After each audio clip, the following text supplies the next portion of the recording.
Oh my God, we're muted. Oh my God, the mic is in the way. Oh my God, we haven't been here in forever.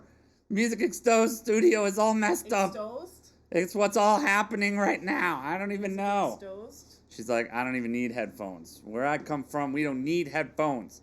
I understand. You don't need it. Nobody needs it. We'll figure this out somehow with the new studio setup. We didn't have a ton of time to test this because it's Hot Boy Summer. Hi. Hi. How are you, Sarah Jazz? I'm living. Yeah, I feel you there. I'm living too. Isn't that aren't you supposed to say like living the dream? Isn't that the thing? When people are like living the dream, you're like, okay, yeah, that's a thing. You're like, what dream? Yeah, I want to know what dream it is. And thank you so much. I saw Mum Jazz with the host and coming in with 13 months. Thank you so much for that. Thank I you, appreciate Mum that. You're Jazz. living, yes, we appreciate that so much. It is so kind of all of you that support this, especially Music Exposed. Like Music Exposed, we didn't have an episode on the July 4th weekend because we knew it just wouldn't be a great idea to have that. We did have a bikini stream though. Yes. Yeah. What does that have to do with music? Everything, because you were in a bikini.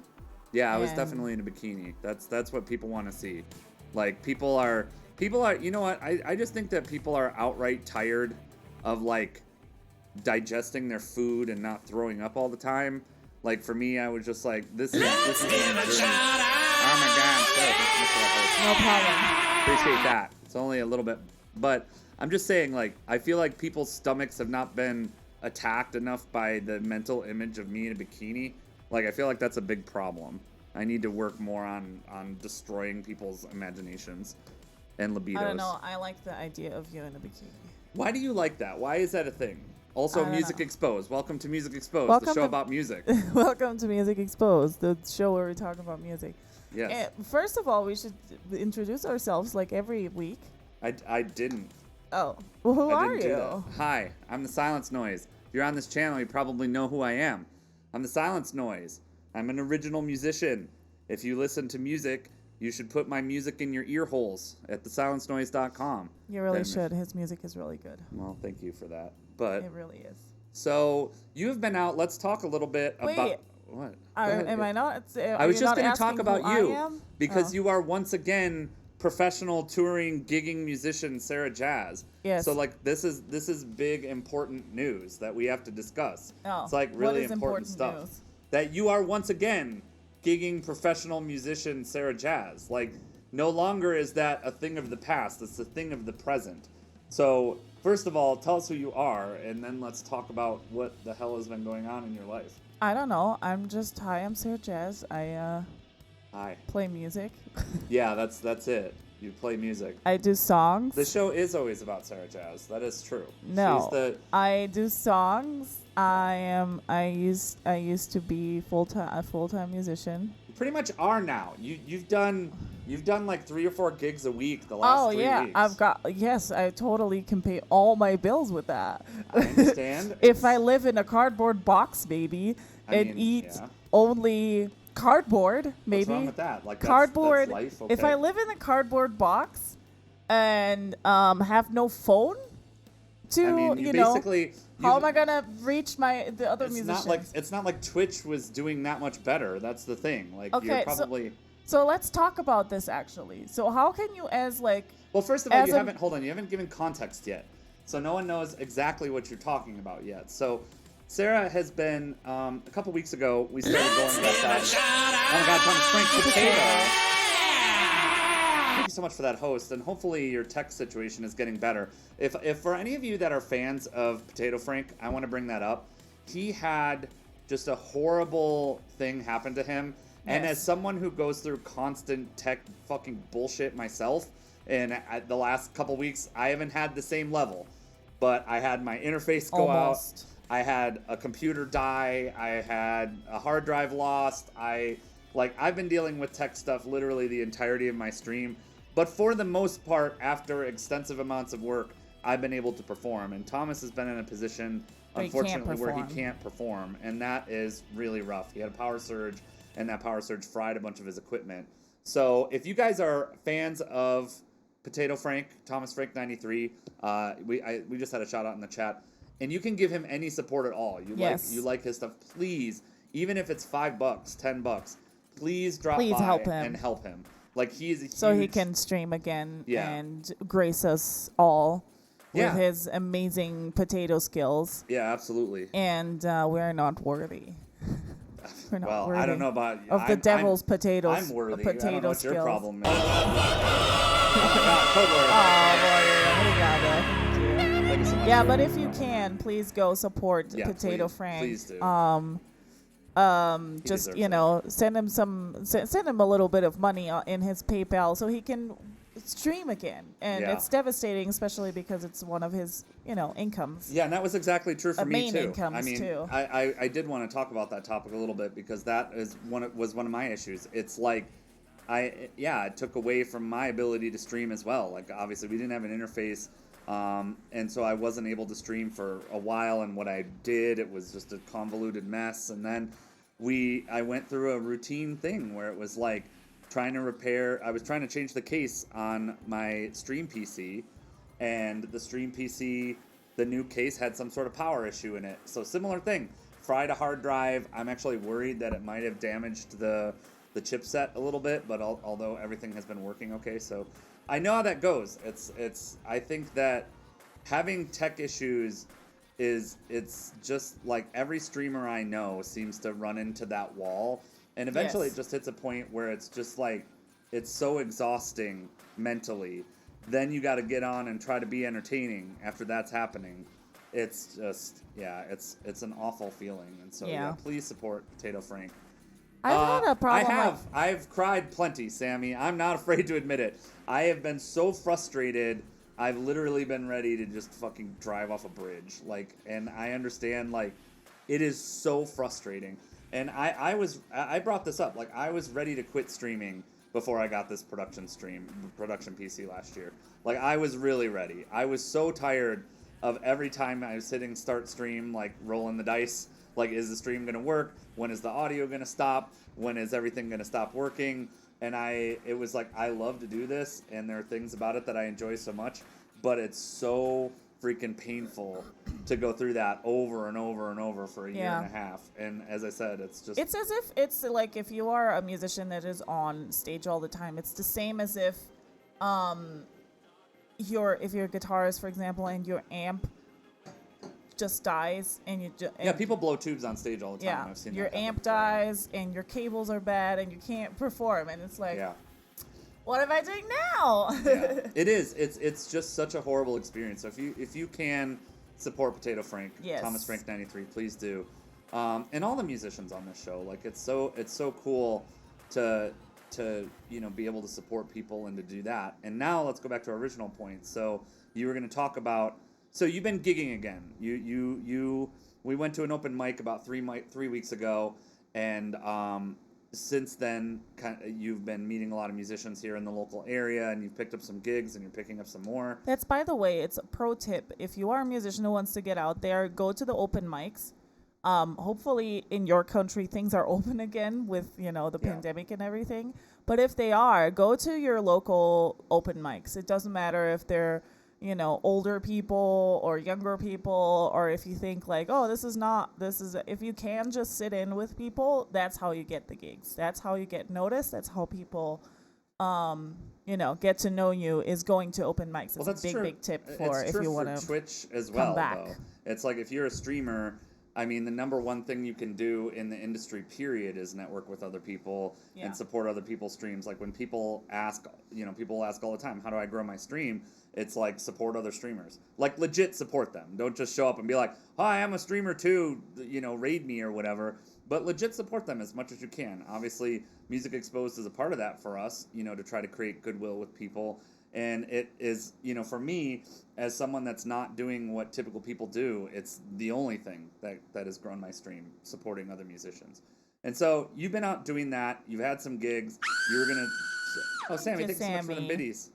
I appreciate that. We're close to a hype train, too. So one more person, and we get a hype train. That's awesome. If one more person does something... Yeah. We'll get a hype train. Yes. So anyway, you were going to compare that to Twitch. What were you going to say about the financial stuff? That's what the Scream is for, Sammy. Don't you be sorry for that. Don't you be sorry for that. Thank you, Potato. What are you talking about? What was I saying? I don't. You were going to compare finances. You were talking about finances. How you're going to live in a box. Yeah. So okay. So I have a question. Right? Yeah. So imagine you only have let's say you only have 5 gigs a month, right? And they're not well paid. Yes. They're let's say $100, right? Okay. Let's just say you get $500 a month. Okay. But you want to live the dream of being a musician, right? What is the dream? Musician. Okay, I want to be specific on that. What does live the dream mean? What does that mean specifically? Just basically being a miserable musician, you know. Yeah, great. That's living the dream. That's what everyone's dreaming of. Is great. Being a miserable musician who wants to make it but cries themselves every day, but that's every the night dream? to sleep. Hold on. Yes. A full-time musician, right? Yes. You're just full-time musician. All you do is play gigs, right? Okay. And you're really committed to this, right? You're really, really committed to this. You don't want to teach. You don't want to do whatever. No other side gigs. You don't want to do any side gigs. You only want exactly. So all you do is play gigs and cry, basically. Yeah. Okay. So let's say you have 5 gigs a month, right? On average. Okay. And they are really awfully paid. So $100 per gig. So $500 a month. That's not that atypical here in Dude, the US. if you go out to dinner, that's already $100. Yeah, sure. It's a dinner. Yeah. Okay. I mean, or 2. It's 2 dinners. Yeah. Here in America. Well, you can live off ramen anyway. But so let's so get I'm to your just saying, hypothetical. 2 dinners. If you go out, I'm just saying, let's compare. $100 is nothing. Just saying, it's nothing. Okay. Because it doesn't pay your bills at all. Okay. So let's say you get $500 and you're really committed. You're like, I want to be a full-time musician and I want to only live off of gigs, right? Okay. So how do you manage these 500? Let's put everything into consideration, like living in a cardboard box. But then how are you gonna, So how would you do this? How this is you a have thing here in $500 a month? So let's talk about this. This Yes. is a thing here in Tahoe. Part of it is True, because Warrior. here in Tahoe, especially for the summer months, the weather is very nice here.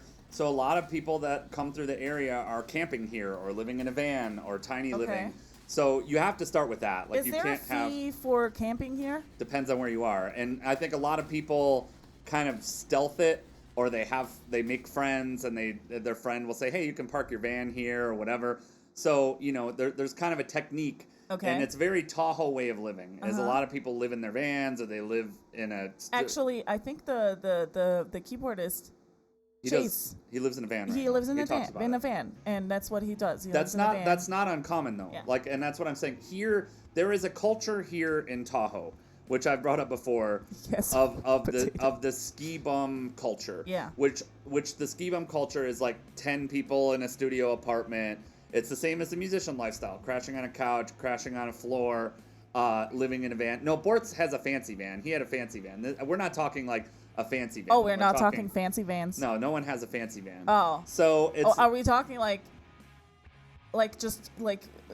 bigger cars that are not really a caravan? Or some they're people just a van. But some people just camp. That's another thing too. A lot of people here just camp. You can go out into the woods, or you can go far out with your tent. Yeah, and technically it can be illegal, but the likelihood of you getting caught is very, very low. If you go out into the woods, the only person that's going to find you is a ranger or a hiker or something. Yeah. And there's so much open space here that's incredibly unlikely. I've known plenty of people who lived in the woods. Yeah, but also hold on, wait. Let me finish my point. Okay, sorry. I've known plenty of people that live in the woods. So basically, your living expenses, as far as place of living, needs to be 0 or almost 0.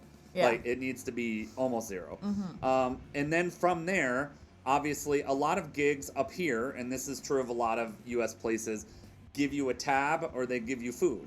So a lot of places up here, like especially if you go to somewhere, I'm not going to name specific people because this, I don't want them to take this the wrong way.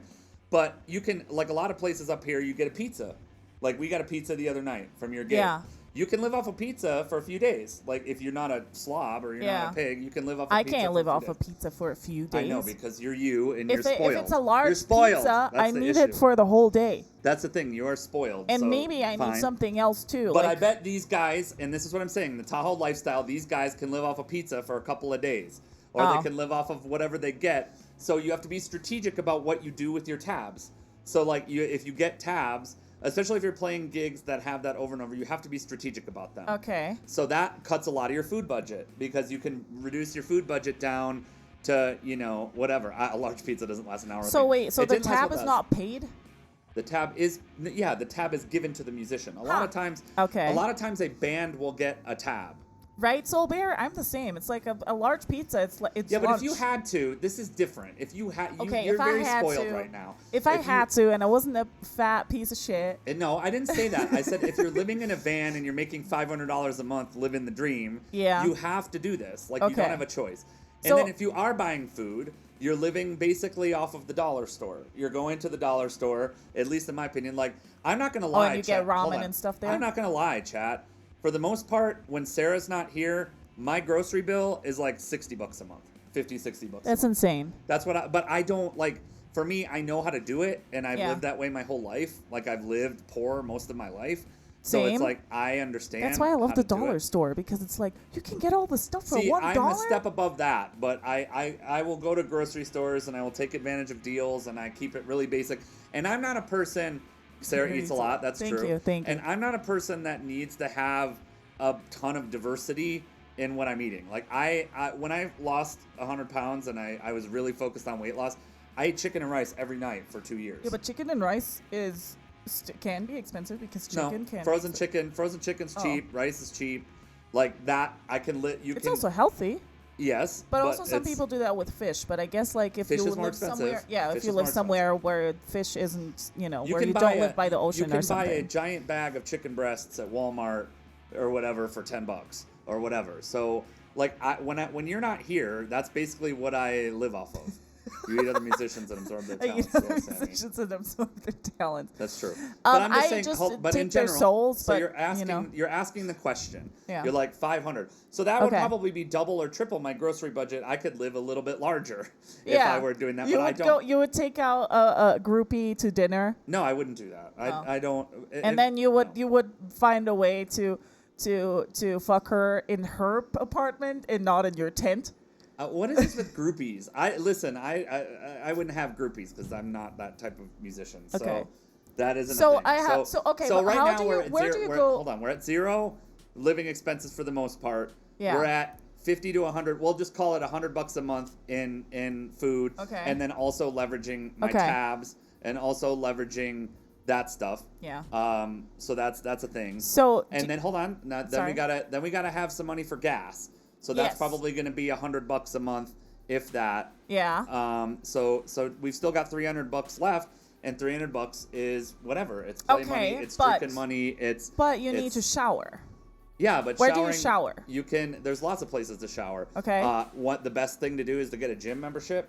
So that'll be like $30 to $40 a month, and you shower at the gym. So $30 to $40 a month. Unless you're willing to drive to Carson, which in Carson there are $10 a month gyms. I'm just saying in general. But I'm just saying, if you live in Carson City, yeah. Let's say you're a musician that is going between Reno, Carson, and Tahoe, where we are. In Carson, there are $10 a month gyms. So you get a $10 a month thing, and also, no health insurance, never fix your car.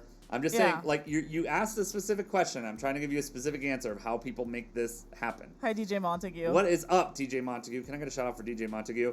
Pray your shit never breaks. That's always a thing. It's always going to break down, though, because all of your shit is old. But you have to learn to fix your own shit. Like, this is the thing. Yes. So if you are that type of musician, you don't have a choice. Like, that is exactly why I fixed my MIDI interface, because it's like I can't afford to get this fixed. But also, you just don't have a choice. Yes, and it's a good skill. I have no handy skills at all. I'm not a handy person at all. I'm so handy. Are we doing that? Are we doing that? Is that what we're doing right now? I'm so handy.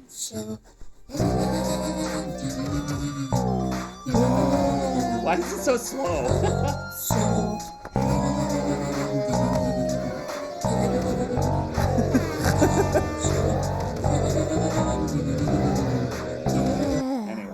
That's yes. So how do you make that work? Is exactly what I'm saying. So gym right membership, there. have a tent or van. Food, mix of tabs and groceries, dollar store. Yeah. Then you have your phone. You also have to pay bills of your phone. These days you need internet. You need internet too because you need to communicate with you. See, of course, you need to communicate. Here's what with I your would say. people. So again, if you want to be smart, which I don't think most musicians do this, and you're actually gigging in those kinds of things, like it's a huge deal to me to do advertising. And a lot of people do shitty advertising. They'll just print flyers or they'll do stuff like that, and they're not like handing them to people or doing like the hard work. Like, I think these days having some sort of budget to announce your shows and promote your shows and try to get more in tips. You have $300, a month. Well, but I think, and again, it depends on how aggressive you want to be. Yeah. I would tell people, this is business coaching advice, but if you're in a business, your marketing budget needs to be, especially in your first few years when you're taking a loss, needs to be between 20 and 50% of your income. So in this case, that would be between $100 and $250 a month. That's devoted specifically to your promotion because that makes you more money. Yeah. Like it brings more people in. It means more tips. It's all that kind of thing. But your life is gonna suck. And I want to tell people a story. So when I was living in Boston, I went to this music festival, and it was a super fun thing. I've told this story on stream before, but it was called Weird Rock, and it took place in a yoga studio, and it was like 30 sweaty dudes standing around a bunch of bands playing in a yoga studio, and you couldn't wear your shoes into the venue and that kind of thing, and it was called Weird Rock. And there were some killer bands. Actually, I talk about this band Wax Chattels all the time. They were from New Zealand, and they actually put on an amazing show. Like, they were freaking awesome. And as they were taking the stage, literally before they start playing, the keyboard gets up and he's like, excuse me, if anybody has a basement or a couch that we can crash on, we have nowhere to go tonight. Please come up and talk to us at the merch booth after the show. 1, 2, 3. It's like, that's the life. So it's like, oh my God, it's amazing. And it's like, that is exactly what they did. And I was actually going to offer them a basement, but my girlfriend at the time, I couldn't because my girlfriend at the time was so anal about that stuff. Oh, she didn't want them. Oh, and I was, and your the funny girlfriend part sucked. I hope she sucked. I wasn't a fan of that decision. I wasn't a fan of that decision, but free CD to let us crash, exactly. And it's like, if you like this show, can we sleep on your couch? This is common, and that's what I'm saying. Like, you make it work. I have a good friend. That's part of a pretty well-known indie band here in the U.S. and they're starting to get a following in Europe. They're called the Family Crest. I talk about them all the time. They are amazing musicians and they have amazing music. The Family Crest, check them out. They do shows on Facebook for some reason, which I've been trying to get Liam to do Twitch forever, but for some reason he's stuck on Facebook. Can't explain it? Sure, that's what he does. But the Family Crest, I talk about this with them all the time because they are a 7-piece band when they're doing full touring. Yeah, that's difficult to pay. And here in the U.S., like, one of the issues you have when we talk about music a lot, Sarah, is that you have a very European mentality when it comes to, like, how music venues treat you and how you get booked. And the U.S. could not be more different. Because, it's so different. It's not European because I think in Portugal it's different. But in Germany, most people still respect musicians. Yeah. And most people and most venues are still like, oh, you're a musician. Oh. And sometimes you get even a waitress for the band. Like, you get a dedicated waitress who brings you stuff. That's called being famous. That happens if you're famous here. Tammy, thank you so much. Tammy, thank you. But I do realize and know and have played gigs where any waiter doesn't even notice you, and it's like, hey, I would like a water or something, and they're like, oh, I can't see you.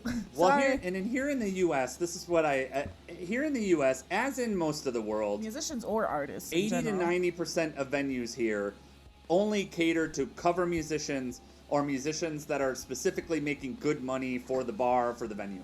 They literally just care about you as an attraction. Yes. And if you're an original musician and you're playing only original music, or you're putting on a bill with a bunch of original music, you're either playing in the middle of the week at one of those venues, or you're playing at a dedicated club for your scene, which is either the local indie music club, or sometimes there's local metal clubs or local punk clubs or local theaters, and those bars are always shitholes. Yeah. There's no way. They are always shitholes. They suck.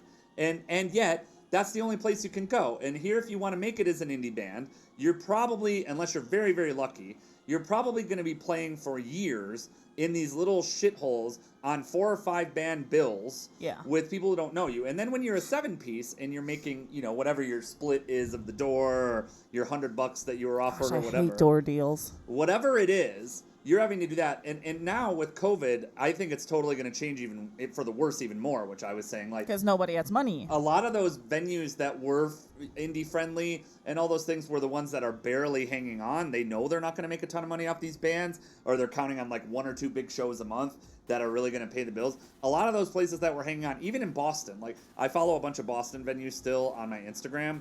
And a lot of them have shut down. Yeah. Especially those little indie venues that are all right, we'll let your crust punk band play here, for $50 or a cut of the door or whatever, and they just put no money into the venue and the sound system sucks if they have one. And it's that is indie music here. And one of the things that's happened, even before COVID, I was talking with, the reason I brought up the Family Crest is I was talking to them and I'm like, how do you live? How do you survive with a 7-piece?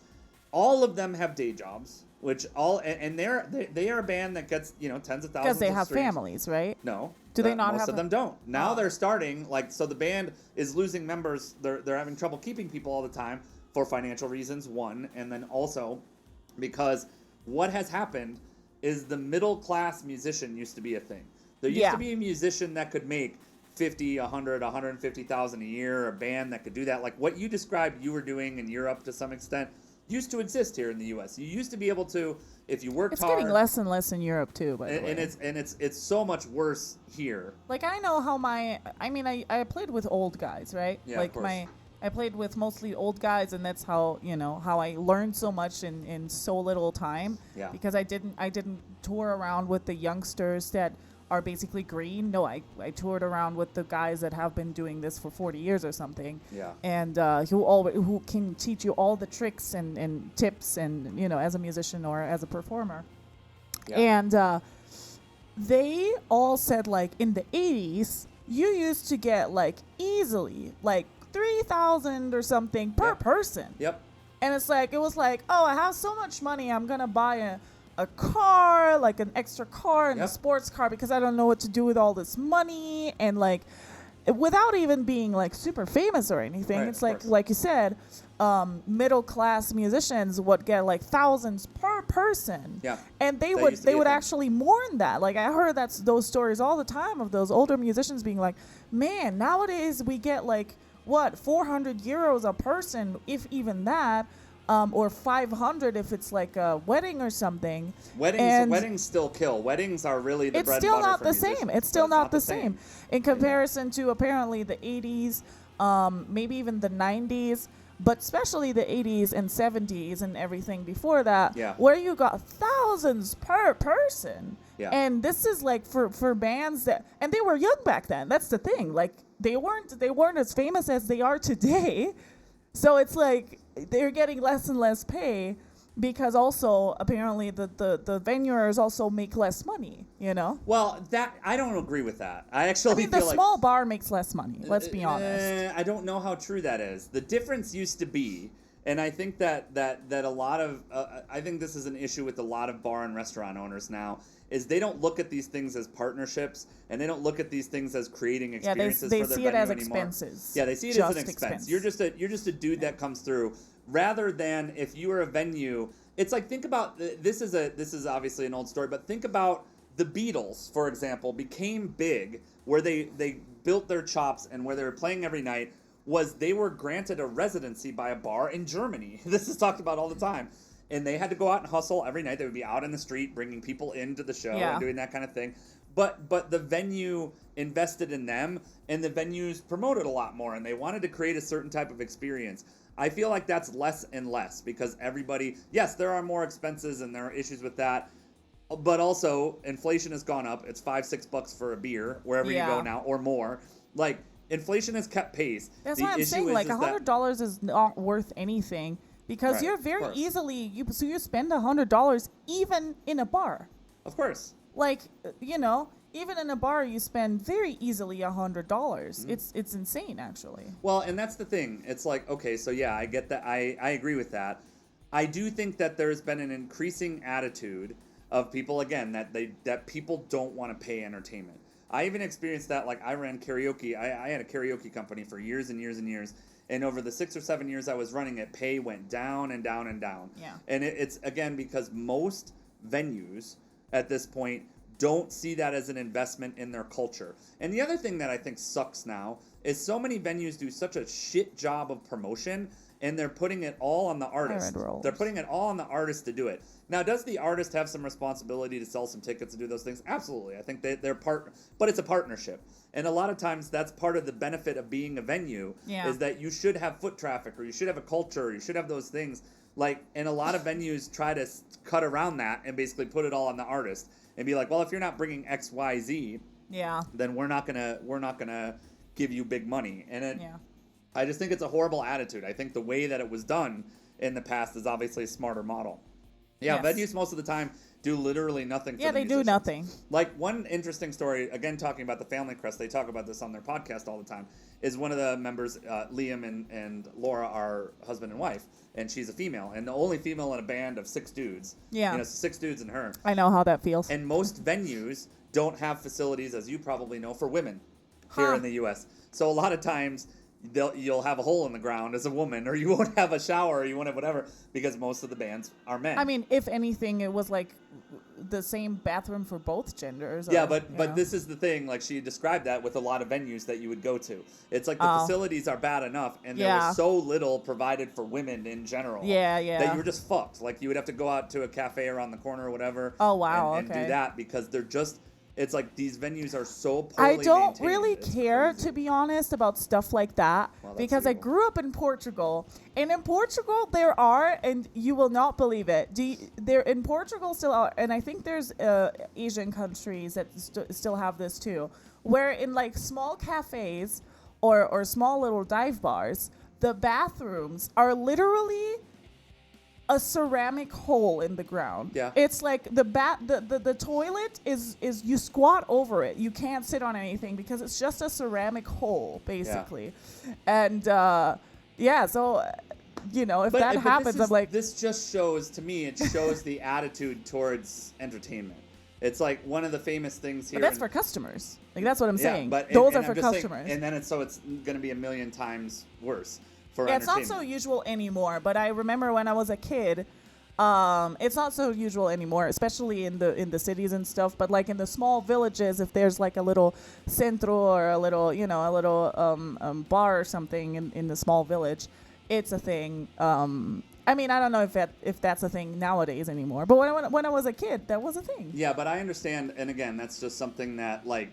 This isn't even, we're not even just talking about luxuries. We're talking about accommodation at all. Like, I'm not saying not luxuries, just there's nothing for women. We're not talking about, need you don't even get a hole. You get my nothing. Gummy bears to be only red gummy bears and backstage. You get literally nothing. And so that's something she talks about a ton on the podcast, and it's an issue that's unique to that. But the middle class musician is dying, and I really am concerned. Yeah. I'm concerned that with COVID, like, it's going to be a million times worse. And then everybody will just, we talk about this so often on the show, so sorry, we're a broken record about this. But then everybody will just tell you, oh, fucking be grateful. Like, living a musician is a cush job, and it's living the dream, and you should just accept it, and you should accept that Spotify pays you nothing, and you should accept that these platforms take 50%, and that's you should why accept Taylor that Swift, venues. Even Taylor Swift didn't want to. I don't know if she is on Spotify she is now. Yeah, but she wasn't on Spotify for a long time because she understood that you're getting nothing. Well, that's why Tidal is a thing, but it's also hilarious that Tidal was a laughingstock right off the bat. Yeah. But what's interesting about it is, who the fuck do you think funded that? The only reason that there was internet campaigns, this was before people were savvy to the fact that there were internet campaigns, guaranteed the record labels were hiring people and pushing that message as a PR message. That Tidal's a joke. The artists on it are a joke. Artists that want to get paid are just greedy. And that taps into something in everybody here in the U.S. There's this mentality that all celebrities are greedy and they just want more than their share and they want to buy another yacht. And it's funny because it's basically, other people who are, middle-class people yelling at other middle-class people. Like, most musicians are not in that boat, or even close. most musicians are choosing to live these shitty lives like what we just talked about. So that I feel goes like back to your original it's a general problem because I see that middle class is actually just vanishing in general. Of course, yeah. Doesn't matter if it's musician or whatever industry you're in. I feel like middle class is really vanishing, and it's just leaving a huge gap between, you know, people that barely get by and people that make so much money. Yeah, of course. It's really there is a discrepancy, and it's getting bigger and bigger because in music it's you can see it alone in ticket prices. It's like you either get to a show that is like $150, $200, or even $300 for like the big act, which is like big in pop or was big or is famous musician, or $7 for the indie band nobody knows. Yeah. And there's not really the middle ground is getting less and less. And the indie band is not alone. So it's $7 for the indie band plus 3 other bands on the bill or 2 other bands on the bill, and they're all splitting that. And as I said, I went to a show not long ago where the opening act was literally outside with their dad trying to hawk tickets because if they didn't sell enough tickets for the show, they weren't going to get any pay.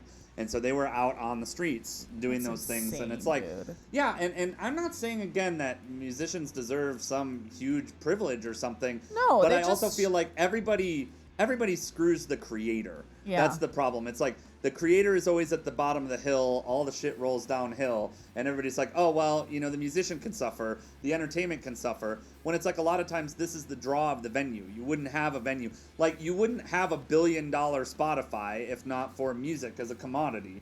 And yes, I understand that most of Spotify's income is based off of people who are playing the same 5 to 10 artists over and over and over. Like, I get that. And that's what everyone will paint as the opportunity. Like, oh, well, you have a chance to be, you know, in that. But most people don't listen that way. We already know statistically it's very, very difficult to get discovered. And when you do, you don't make any money for it. So, and people will say, oh, your music doesn't have value. And it's like, well, that isn't true either. It's it's very difficult to leverage all of this, especially because I feel like $9 or $10 a month for Spotify is not enough. That's not even how much you would pay for the album, for one album that you're listening to. Like one album, right? Now imagine you go on Spotify, just listen, which is nobody does that. You listen in a month probably to hundreds of albums. Yeah. Especially if you just discover stuff or whatever, which is good.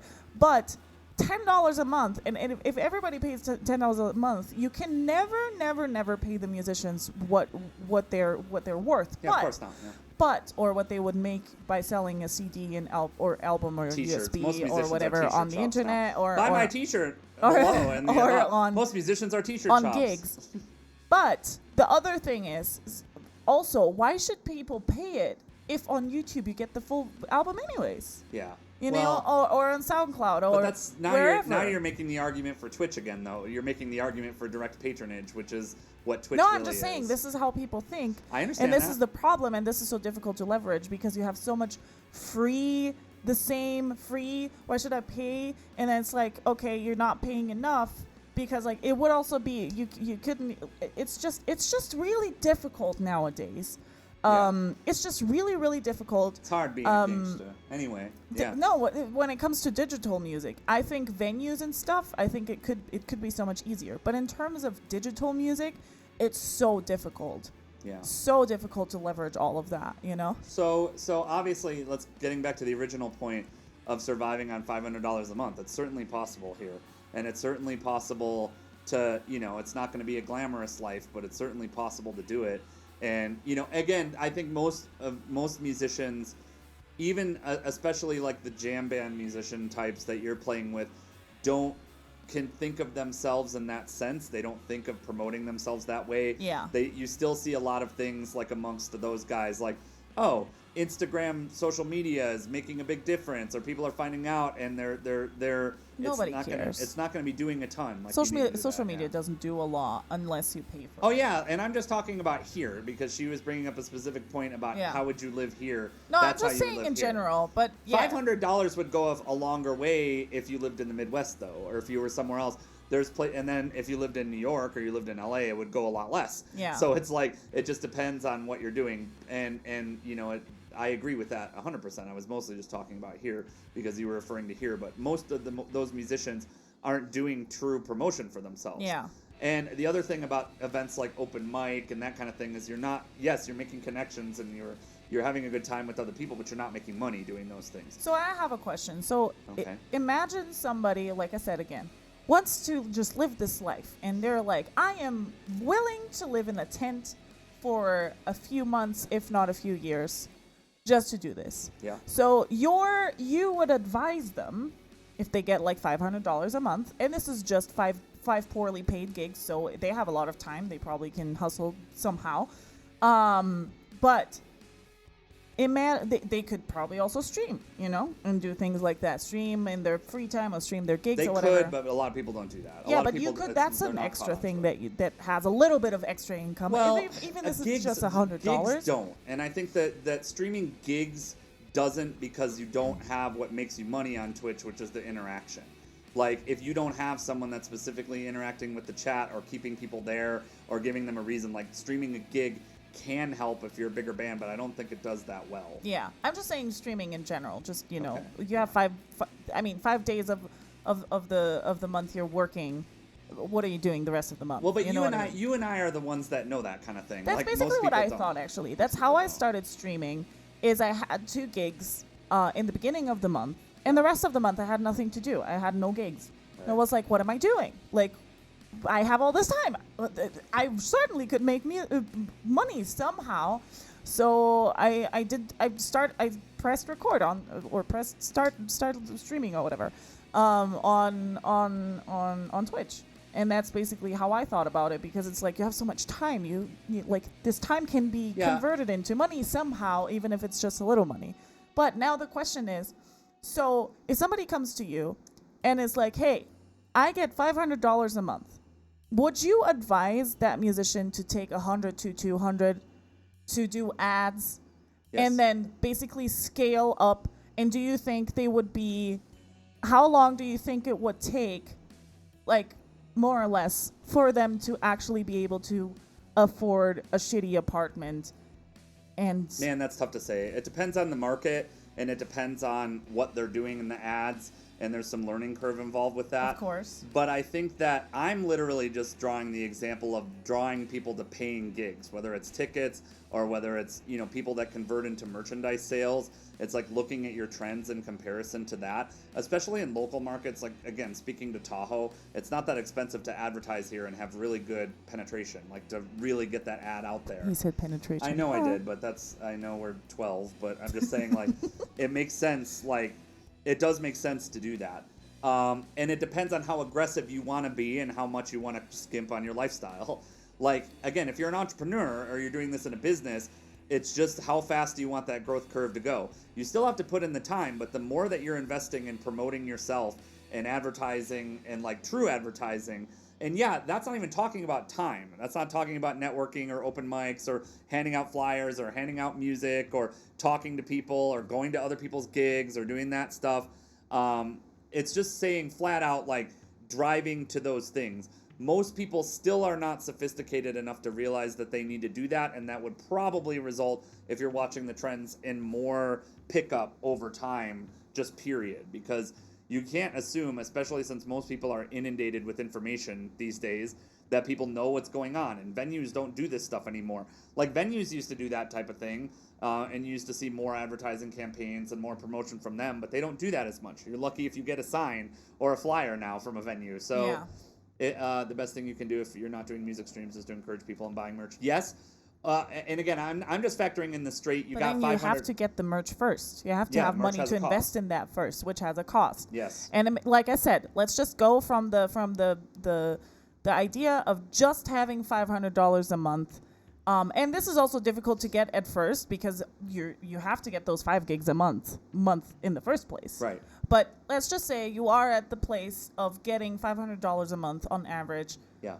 With shitty gigs, and having, like, playing whatever. Especially, I feel like as a solo little, musician, you can do that. I think if you put a little bit of work into it, and you're networking enough and all that stuff, that's a reasonable expectation. But especially if you are a solo musician. Well, yeah, that's what we're not talking about anything but that. I'm not talking about a band. Yeah. A band is totally different economics. Like, you can't survive off this. And Soul Like Bear, if you are a guitarist or like any harmonics instrumentalist plus singing, you are able to do I live gigs. want to speak to that, Soul Bear, because he says, I sure do enjoy your music, so very talented. I don't want a cup of noodle and beg to sleep in people's basement lifestyle for you. That's how I've been living the last Thank you, Soul but Bear. I'm honest, like that's how I've been living the last 3 years. Like since I started Twitch, that's how I've been living. Like I don't joke around when I say like what I eat depends on Twitch. Like last month was actually the first month I haven't had a payout from Twitch and since I started streaming. So like and part of that was I wasn't able to stream as much. And part of that is just like, yeah, that's what it is. Like I realized that coming in, and my stream over the past 2.5 years to build it to what it is, which is tiny in comparison to someone like Sarah or something else, is an astronomical amount of work. And yeah, I knew it's a sacrifice that I choose to make. It's like, I like making music and I like doing this kind of thing.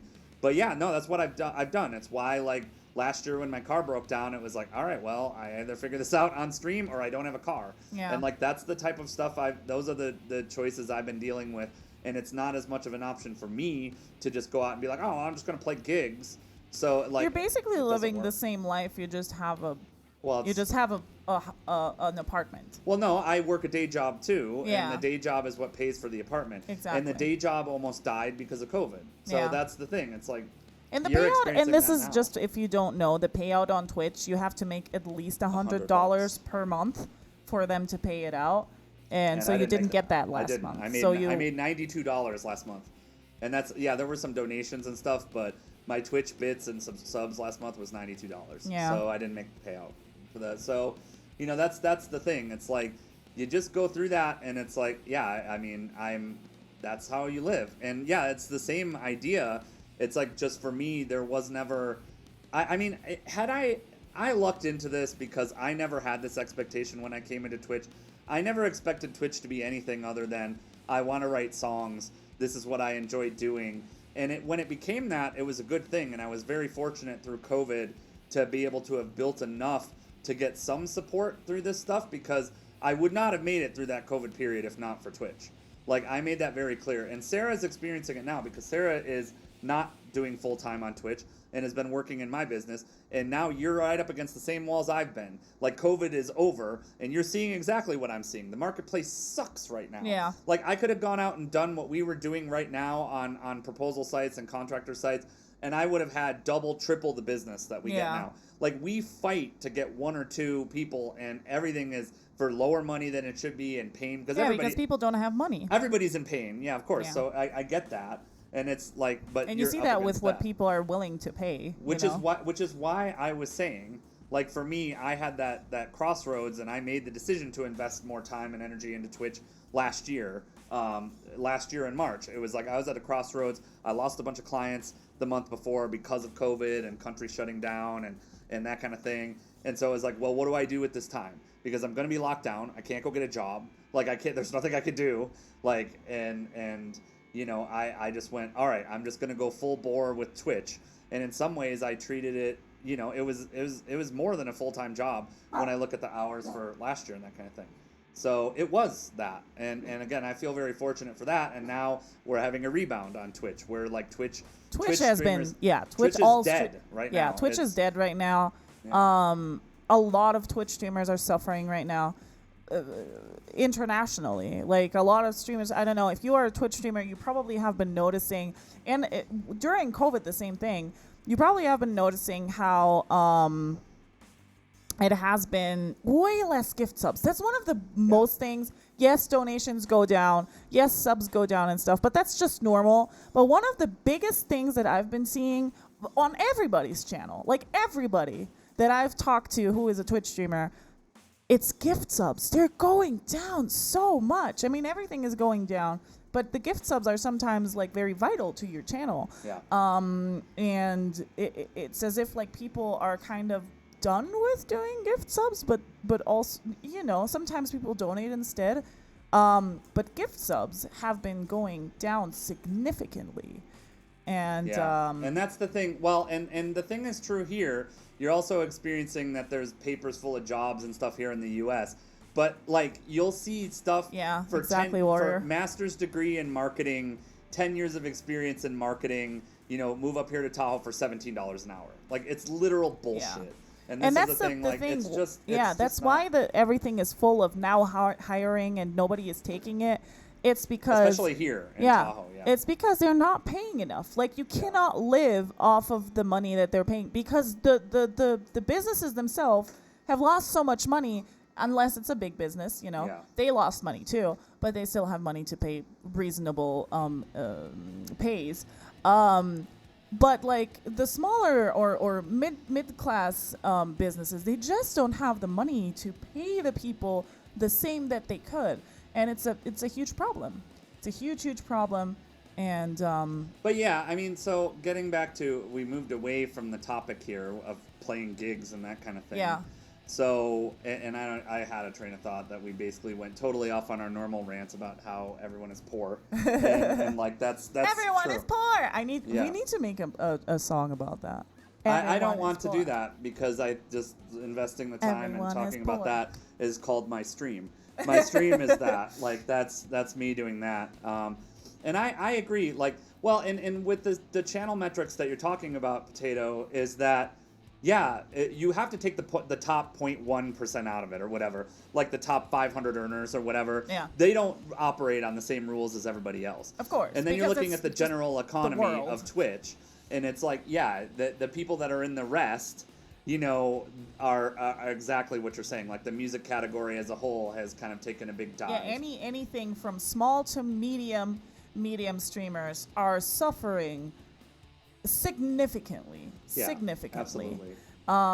Like, we know people who used to average 200 to 300 people who are now at like 80 or something. And it's like, and they also obviously get less money and people get less interested and stuff like that. So it's, yeah. So I think that, that's a nice. I am broke. You are broke. They are broke. Yeah. It's true. Yes, to the melody. No, and that's the thing. It's like I get that, and it's tough, especially for musicians like me or Potato or people who are reliant on stream. Like, Potato could probably go pick up gigs, and a lot of musicians here on Twitch could do that. But then there's a lot of musicians like me who can't do that. I mean, I am reliant on Twitch too. Yeah. If I don't make money on your business, which again is difficult, especially right now after COVID. Playing gigs or planning for gigs is difficult too because I'm traveling all the time back and forth, and you can kind of match it, but also it's like, you can't do the spontaneous thing. It's just, and Twitch has been like, that's been true for me. I mean, I'm down 50%, maybe more, Potato. Oh, I'm not even 50%. I'm way less than 50%. Like, my numbers of everything have gone, like, my percentage, I'm maybe at 20% right now or something. Going back to pay to play. No, I'm just saying, like, pay viewers, So I get that. And so today's guest, featuring our Hot Boy singer. Oh my God, Red Walrus! Thank you so much for that song. Much, Red Walrus. I appreciate that. 5 months. Thank you. And so I am getting us ready. We have We Speak English Good, who is Hot Boy summering, but right now he's watching TikToks of Be a Man, and he's over here. And I told him to be ready for the top of the hour. He can't be in the call, so we're trying to coordinate this as best. He can't be in the call? No, not until Why? after. It's a long story with his audio setup. So there's things to consider. All right. He's saying, let's get ready. I'm paying attention to him over here. So sit tight. Be right back. Where's he going? It's the top of the hour. It's 3 o'clock. Don't go anywhere. We speak English good. What is this? Don't go. Don't go for a pee break, please. I have to change. Yes. Super mega important question about the guest. Is this the date he couldn't get? Yes, that's true. Wazzy, thank you so much. How are you? Thank you. 4 months. I appreciate that so much. And I know that it's like the difference between, Sarah and I and a lot of other people is like, we still continue to hustle in other areas. It's like, all right, well, this has gone down. What do? We have to figure something out, and that's just how it is. 3D Code Warrior. Hey, hello, you are late. Okay, give me 1 second, you guys. All right, he needs 1 second. I'm sorry. Oh my God, thank you so much for the 100 bits. Drop in the hype train, right? For the hype train, guys. Thank you. I appreciate that so much. Thank you, guys. This is a perfect opportunity to do the hype train because because We Speak English Good. We Speak English Good. So yeah, should we start writing the "We Are All Poor" song? I'm not doing that right now. I don't want to write a song about being poor. You are the bad cop. I appreciate that, Code Warrior. I'm usually the bad cop. Come on, I'm doing the background. I'm not singing you a need song to sing about it. No. I'm going to mute your mic. I'm not singing a song about being poor. Fuck that nonsense. Why? I don't want to do that. That's attracting horrible energy into your life. Relatable. No, it's relatable to whoever. I don't care. It's attracting horrible energy into your life. I don't want to do that. You are poor. You are poor. Fine. And I am poor. And you are poor. Bye. We are all poor. Fine. We're poor. We're all poor. Poor, poor, poor, poor. You are poor and I am poor and you are poor and we are poor. Poor. Okay, he's back. There we go. Let's roll over. We speak English good. We speak English good. Let's go. Okay. Okay. Are we ready to go? Someone tell me when to go and we'll go. I'm looking fly. I'm looking good. Things have been hot. Oh, yeah. Okay. We're going to go now, everybody. All right. Okay. Thank you, your favorite today, for canceling me. Wow. What's up, everybody? My name is Mikey P. I am going to, I just got canceled by your favorite today, and I'm going to do a song for you. This is my latest single from me. It's from the show. We did it. It was kind of born on this show. And I am only stalling because I was not ready. So I'm going to talk like this until I'm ready. All right, guys. Thank you so much for inviting me on, Sarah and Silence. You know I love you, Silence. I just want to grab your nips. All right, guys. Here we go. It's been hot out, don't you think? I feel like it's been a little too hot. Oh, God damn it. God damn. All right, here we go.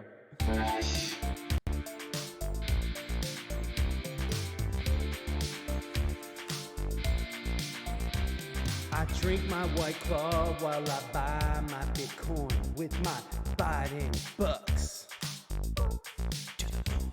I jam EDM while I rub one out to Joe Rogan's podcast. It's gonna be a hot boy summer. It's gonna be a hot boy summer. It's gonna be a hot boy summer. It's gonna be hot boy summer. Yeah, yeah, yeah. Yeah, yeah, yeah. Pop Bowie pills, drink muscle milk while I'm smoking my douche flute. I hit on a girl that told me to put my shirt back on. Flex on a tray. It's gonna be a hot boy summer. It's gonna be a hot boy summer. It's gonna be hot boy summer. It's gonna be a hot boy summer. Yeah, yeah, yeah. Yeah, yeah, yeah. Dear baby Jesus, can I get a lifted truck? Damn baby Jesus, I need a lifted truck. Dear baby Jesus, can you take my truck higher? Higher! It's gonna be a hot boy summer. It's gonna be a hot boy summer. It's gonna be hot boy summer. It's gonna be a hot boy summer. It's gonna be hot.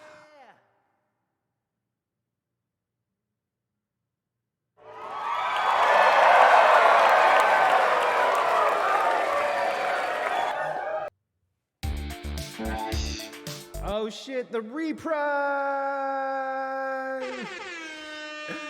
that was it. That's my whole performance, everybody. Thank you guys so much. We're going to raid over to the silence noise. So that's what we're doing right now. This song, Copyright from it, is available now anywhere you guys stream your music. So please do come on through. All right, Silence, I'm coming over to grab your boobs. He's coming our way. So you better watch out. Thank you so much. Here he comes. You better watch out. Here he comes. I gotta get back to where I'm going. Oh my God. He's coming. Oh my God. He's coming.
Into this because I want to show this first.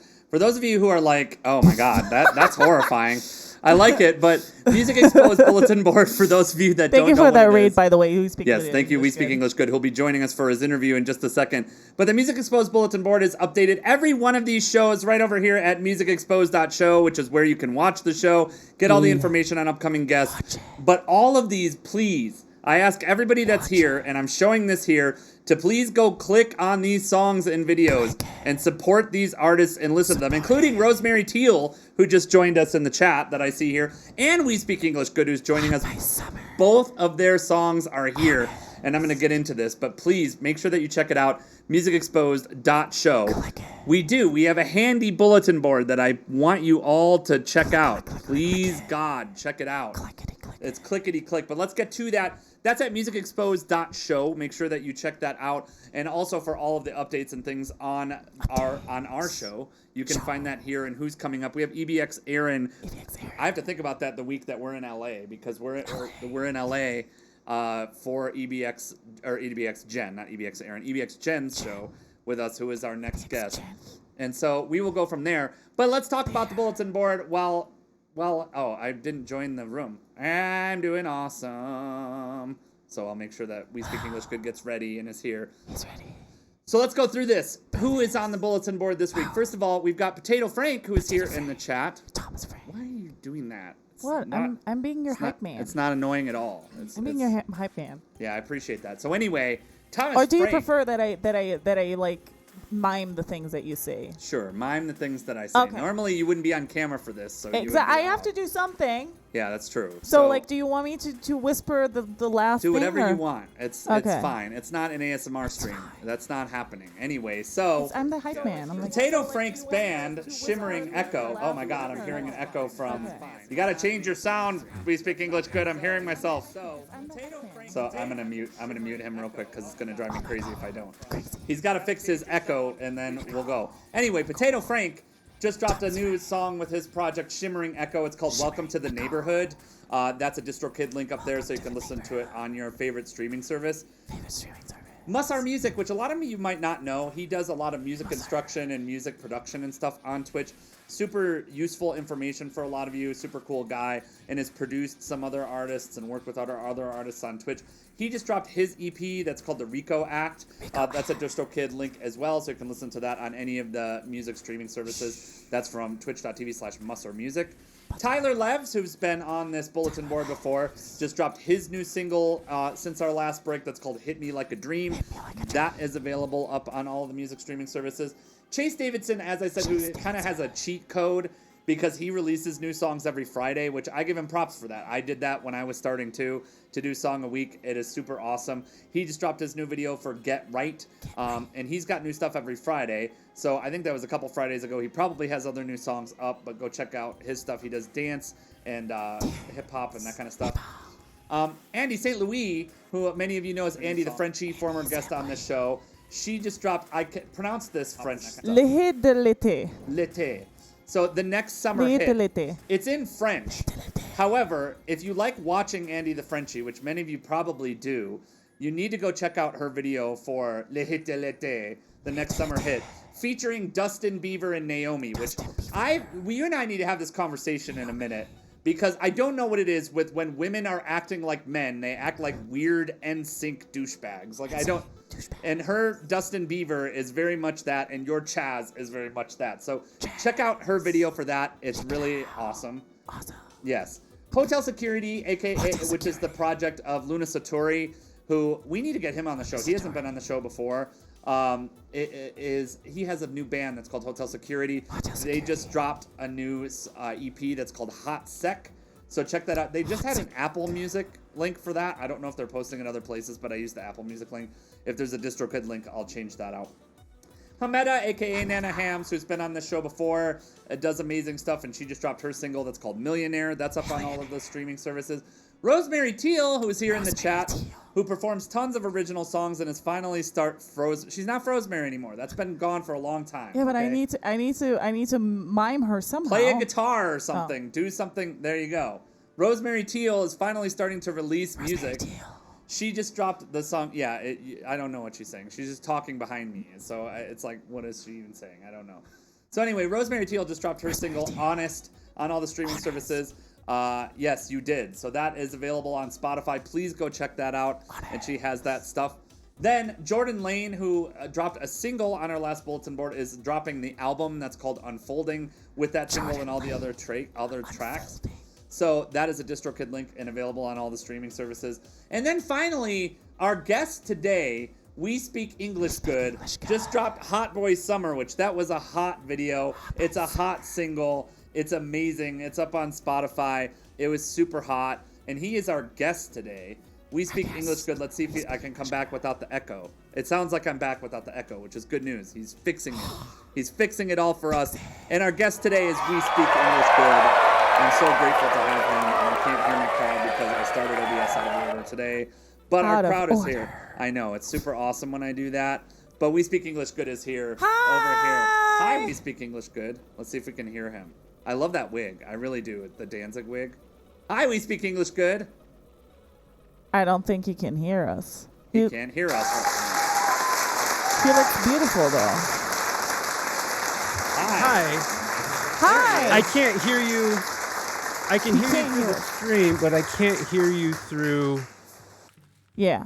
You couldn't get the audio source to work. So we have an issue with some people. Yeah, that's awesome. Because we did work this out before we started. Just, yeah. Here I am, sucking ass. That's how it goes sometimes, all right? Sometimes it just doesn't work. Yeah, That's just how it is. I don't see you guys either.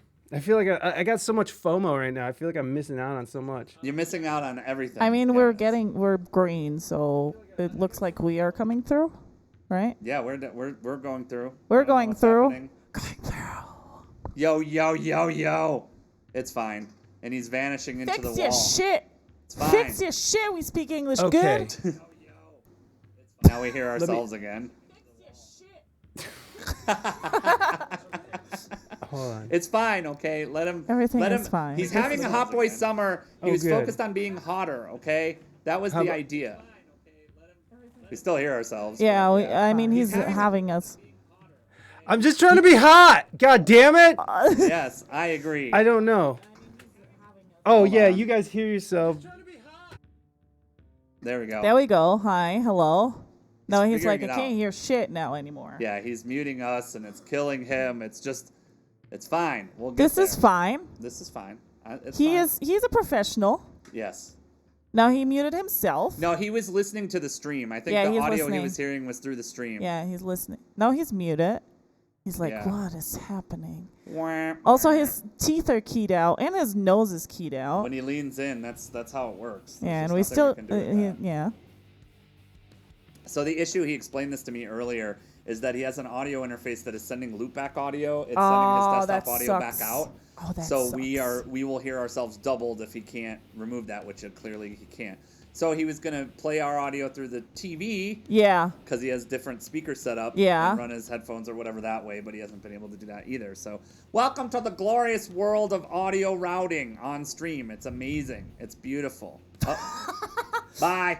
He's like, fuck this shit. I'm done. I I'm quit. gone. I quit. I'm gone. So Like, how are you today, Gray Square? I think Gray Square is doing Yes. what? Yes. Okay. He's back. We're Hot Boy Summering again. I'll just try to mimic his whatever he's saying. Yeah. Right. You're doing whatever. I Best thing ever. don't know what I'm doing with my life. What is happening? Like, He'll get there. It's okay. He'll get there. We'll figure this out. I'll be right back, guys. Like, I don't He's know. gonna what figure it out. maybe Oh, it's- he has a different pair of headphones that are probably He'll plugged get into the there. TV. It's okay. I'll get He'll there. get there. All Now right, we're we hearing got ourselves doubles again. again. Do we got? We got Yes. doubles again. Like, I don't He's know. gonna what figure it out. maybe Oh, it's- he has a different pair of headphones that are probably plugged into the TV. I'll Okay. get there. Now All we're right, hearing we ourselves got doubles again. Do we got? Yes. Oh, Yes. Yes. I Yes. like this. I'll get there. So there's All right, doubles we got again, doubles Raina. again. Yeah, there's doubles again. So there's doubles again, Raina. Yeah, there's doubles again.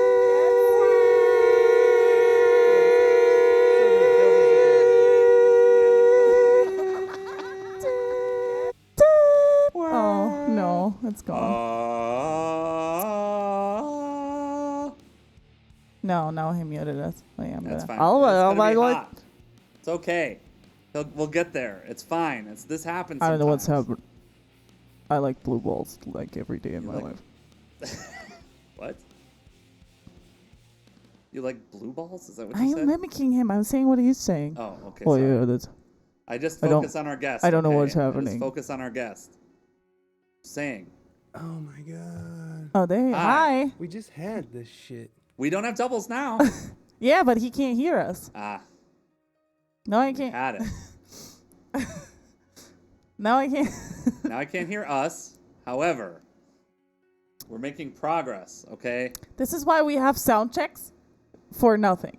He's going to explain why we couldn't sound check. We did sound check a little bit earlier. Hey guys, I'm gonna go on my laptop. I don't know what Okay. else to do, so Do give me it. 1 second. I Okay. gotta jump out of here and get on You're my fine. laptop. So I'll be All right, right sounds back. good. I'm so Do it. sorry, you guys. No, you're good. BRB. Don't worry about it. All good. All good. My ass, so give me 1 second. Here. 1 second. Here. Anyway, so he'll do that while Hi. he's getting hi. So I have a question that I Well- wanted to ask you that I didn't ask because it's before this episode in the first hour and I didn't have time to ask you. What do you do? Because Twitch doesn't have ads for streamers, which nobody wants anyways. Yeah. So how do you advertise? Because you're saying like you need to advertise. How do you advertise if you are a Twitch streamer mainly?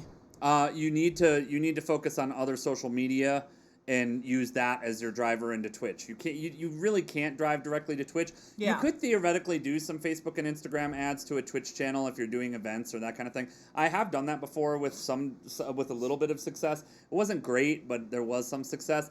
But really you have to focus on building, at least in my experience, this has been my experience. I feel like Twitter actually is the best portal into Twitch. Oh, That I has agree. just been my experience. I agree because That- if you go into the stats, actually Twitter is a great conversion Yeah. media. But especially Twitter- if you're very engaged on Twitter and you're funny or whatever you Oh are. my God, Kat McDowell, thank you so much for that Ah, raise. thank We're you getting ready for that Thank you so much. chat. If you guys don't know you. Kat McDowell, she's an amazing. We need to get her on the show. We Yes, were you need to talking come about in it. here. We were gonna have her on the show, but we had to reschedule, and now she's doing babies.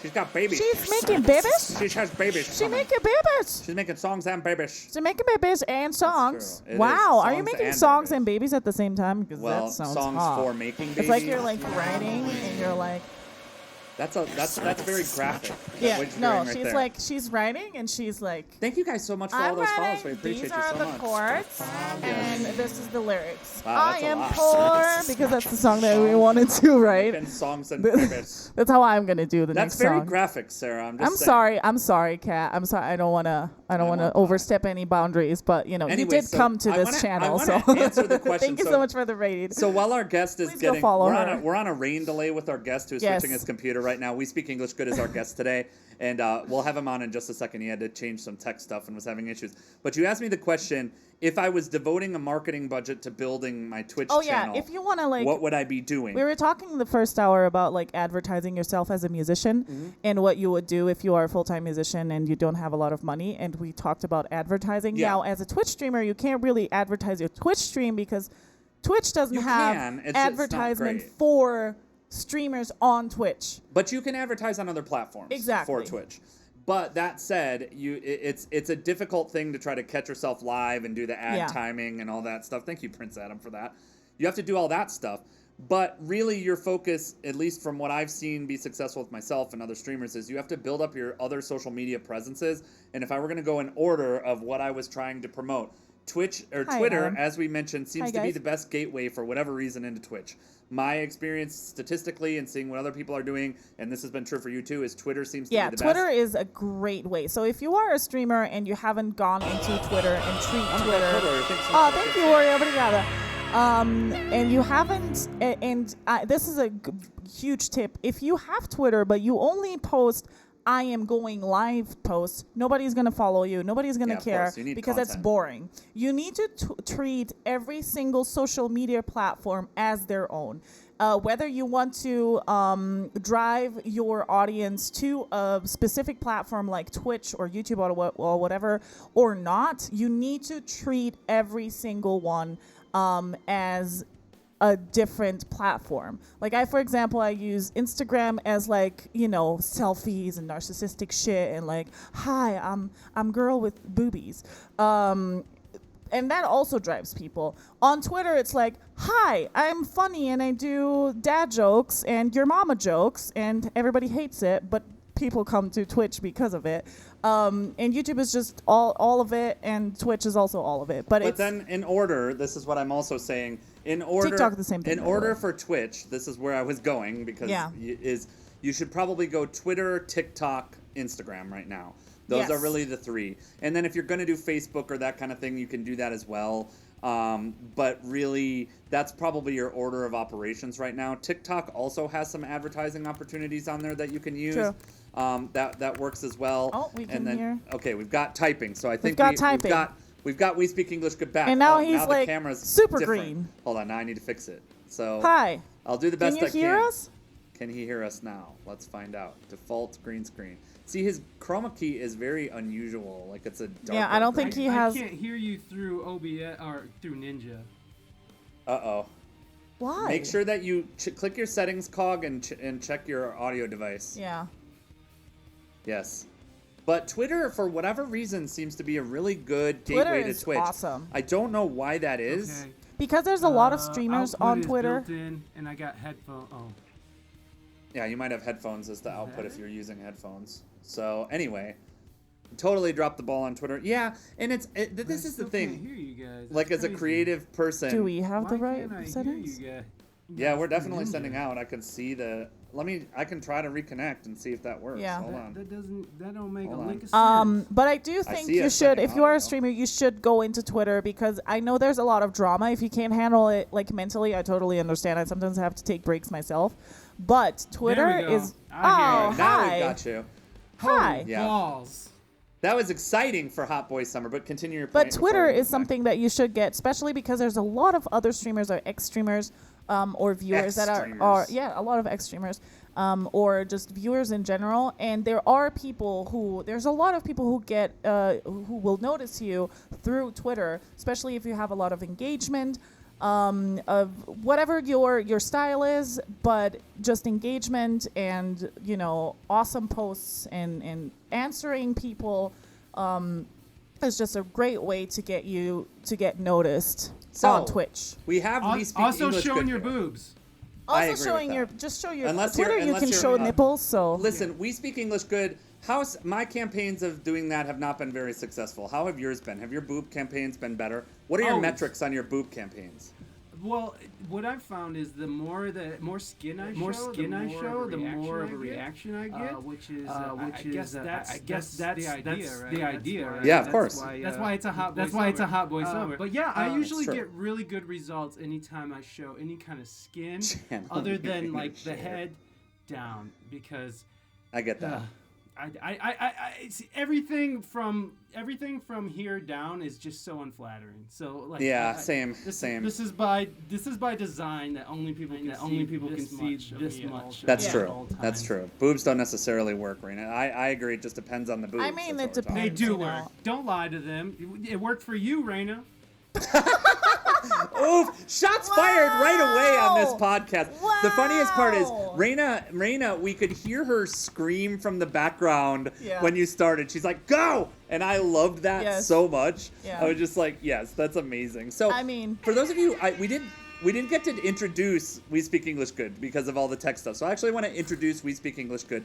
First of all, We Speak English Good on the Music Exposed site. We Speak English Good has a permanent home there because he hosts a podcast as well, which is very similar to what we do here on Music Exposed. It's his version of Music Talks. It's kind of a different focus. It's less like late night than what we're doing and more of his spin on talking to musicians, talking about the industry. He talks to people that aren't just streaming musicians as well. So he has musicians from all walks of life. Obviously, you are a musician yourself, which we'll talk about that history as well. But if you guys have not checked out the We Speak English Good podcast, both Sarah and I have been on it. So if you want to start with I want to start with someone familiar, you can check that out. But a lot of people that have been on Music Exposed have also been on We Speak English Good podcast. And a lot of amazing people are part of that. And so you have a permanent home on our site because for people who want to find music and music podcasts, like we want to support what you do. You've been super supportive of us. And so I knew that you would be an interesting guest, not only because of your own music experience, but because I know I want to talk some inside baseball with you and talk about your experience of growing a podcast and interviewing musicians. And obviously I want to talk about some of those things. First with of you. all, though. Yeah, first of all, yeah. I want to talk about your music video. The music video. I want to is talk about an your experience. performance. So, Yes. Hot Boy Summer. Where and when did this start, and how did you get the ideas for your video? And just tell us about the song and tell us about the video, because those are two different things, obviously. Like Yes. writing a song and then making the video and stuff. Mm-hmm. Tell us how this started, and how this just came to be. That video got Sammy Side Effects pregnant, by the way. Yeah, sure. Well, Sammy, I'll be expecting some. Wait, that's not what it is. Child support. You're gonna have to pay the You're child gonna pay me support. child Ah. support. Oh, okay. No, not I don't me. think that's how it Sammy works. Side Effects. If you're gonna have my baby, you're gonna pay me. Wow. Wow. Because you're still a child?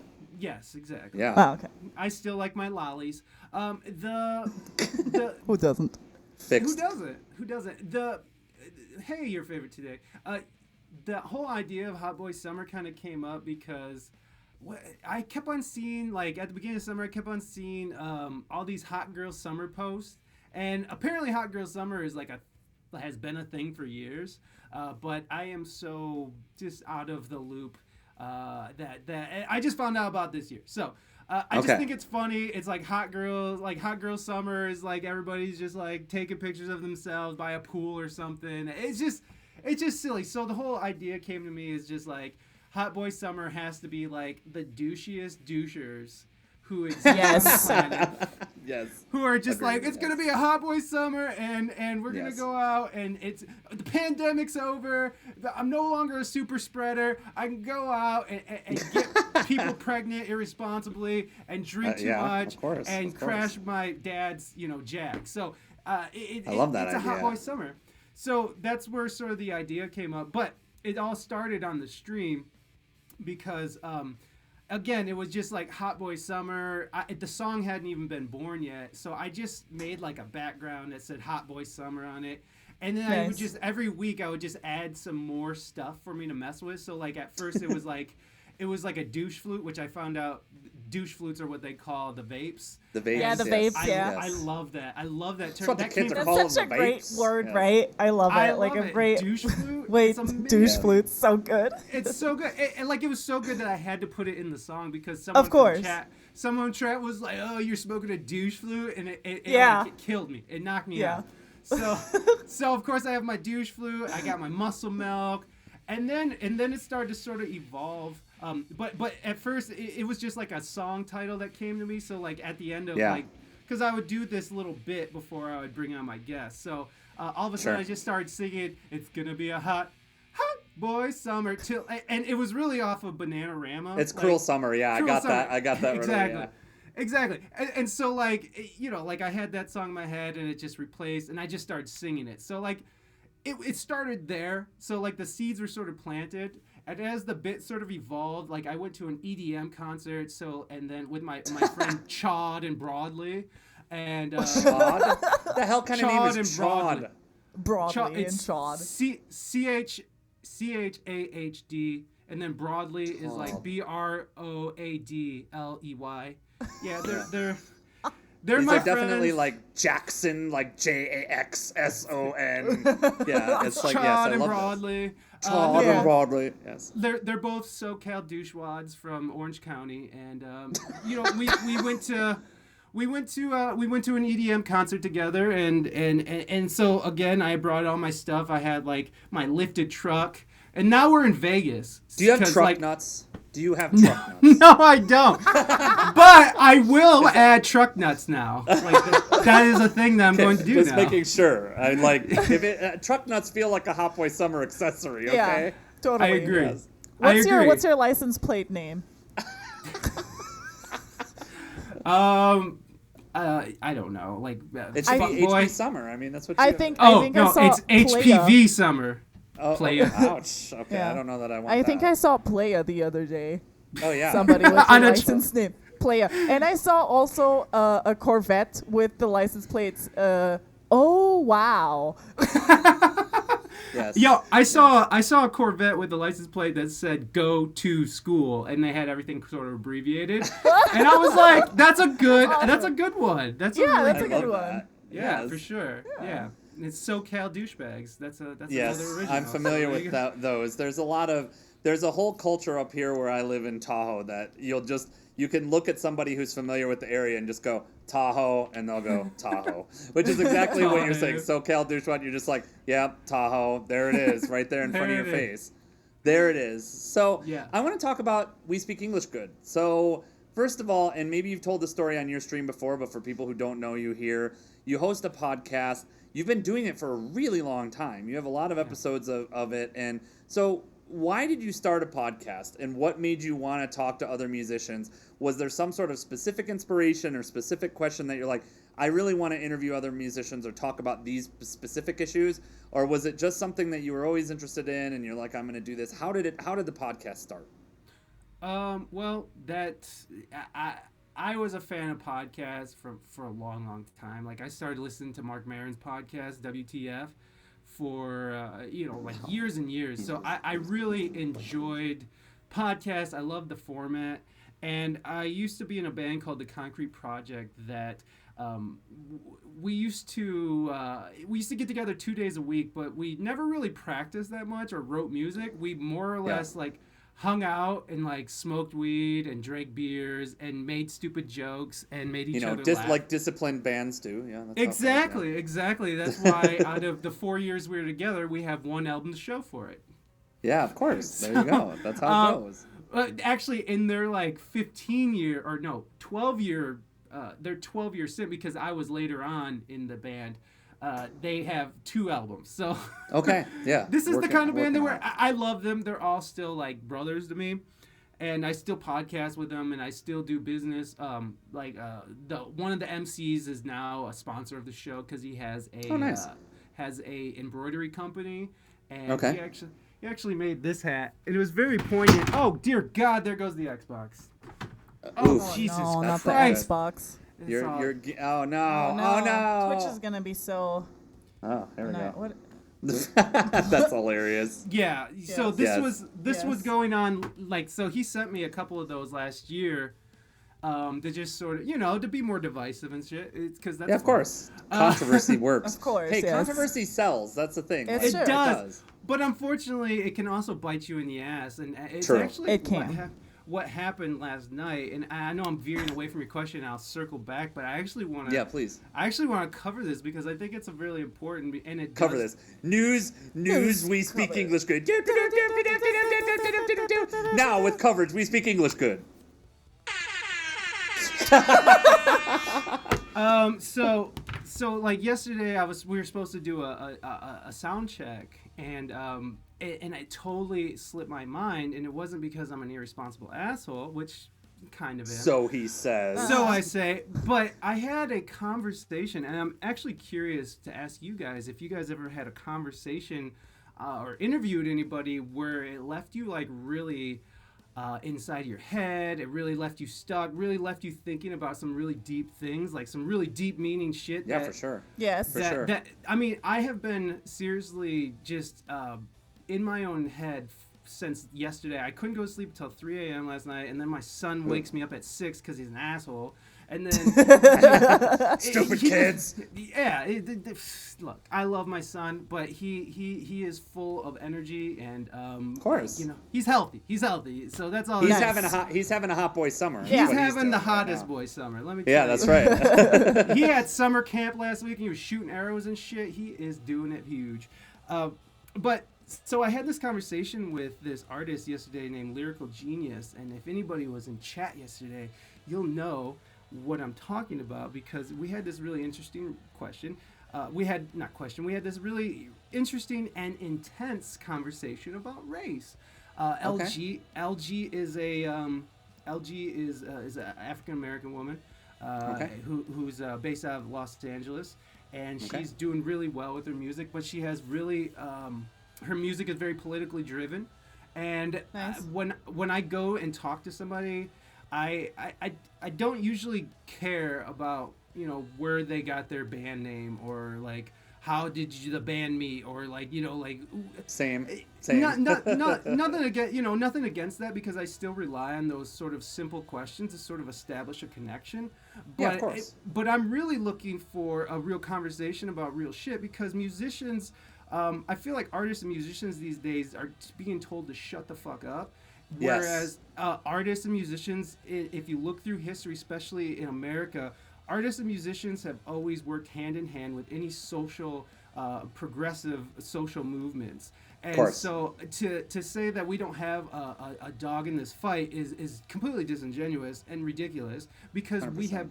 we've been through it the whole time, from integration to back in the day with jazz and blues, to the hippie movement, fucking people talking about war and peace, and I mean through the 80s and 90s, when you think about NWA and Ice-T being dragged in front of Congress because they were going to get censored from the Dixie like the Dixie Chicks who got canceled before canceled was. So like I really want to make a safe place for musicians and artists to come on and tell their truths, because we do think different things. We do have opinions, and sometimes we like to because of today's political climate, we have to sort of keep our opinions and ideas to ourselves, because if you disagree with the mainstream narrative, whatever that might be, whatever the direction the wind is blowing, the political winds that is, like if you don't agree, then you're canceled.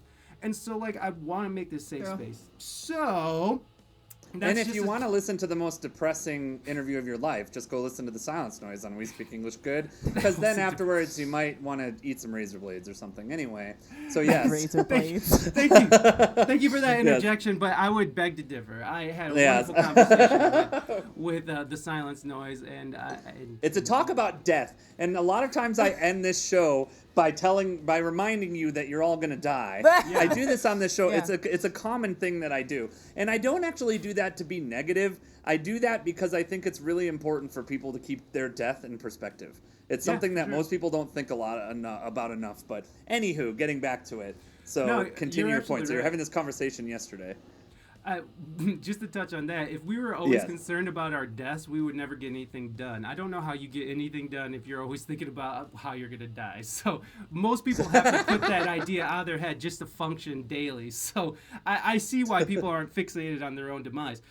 But yesterday, it's Hot Boy Summer. You're not going to die during Hot Boy Summer.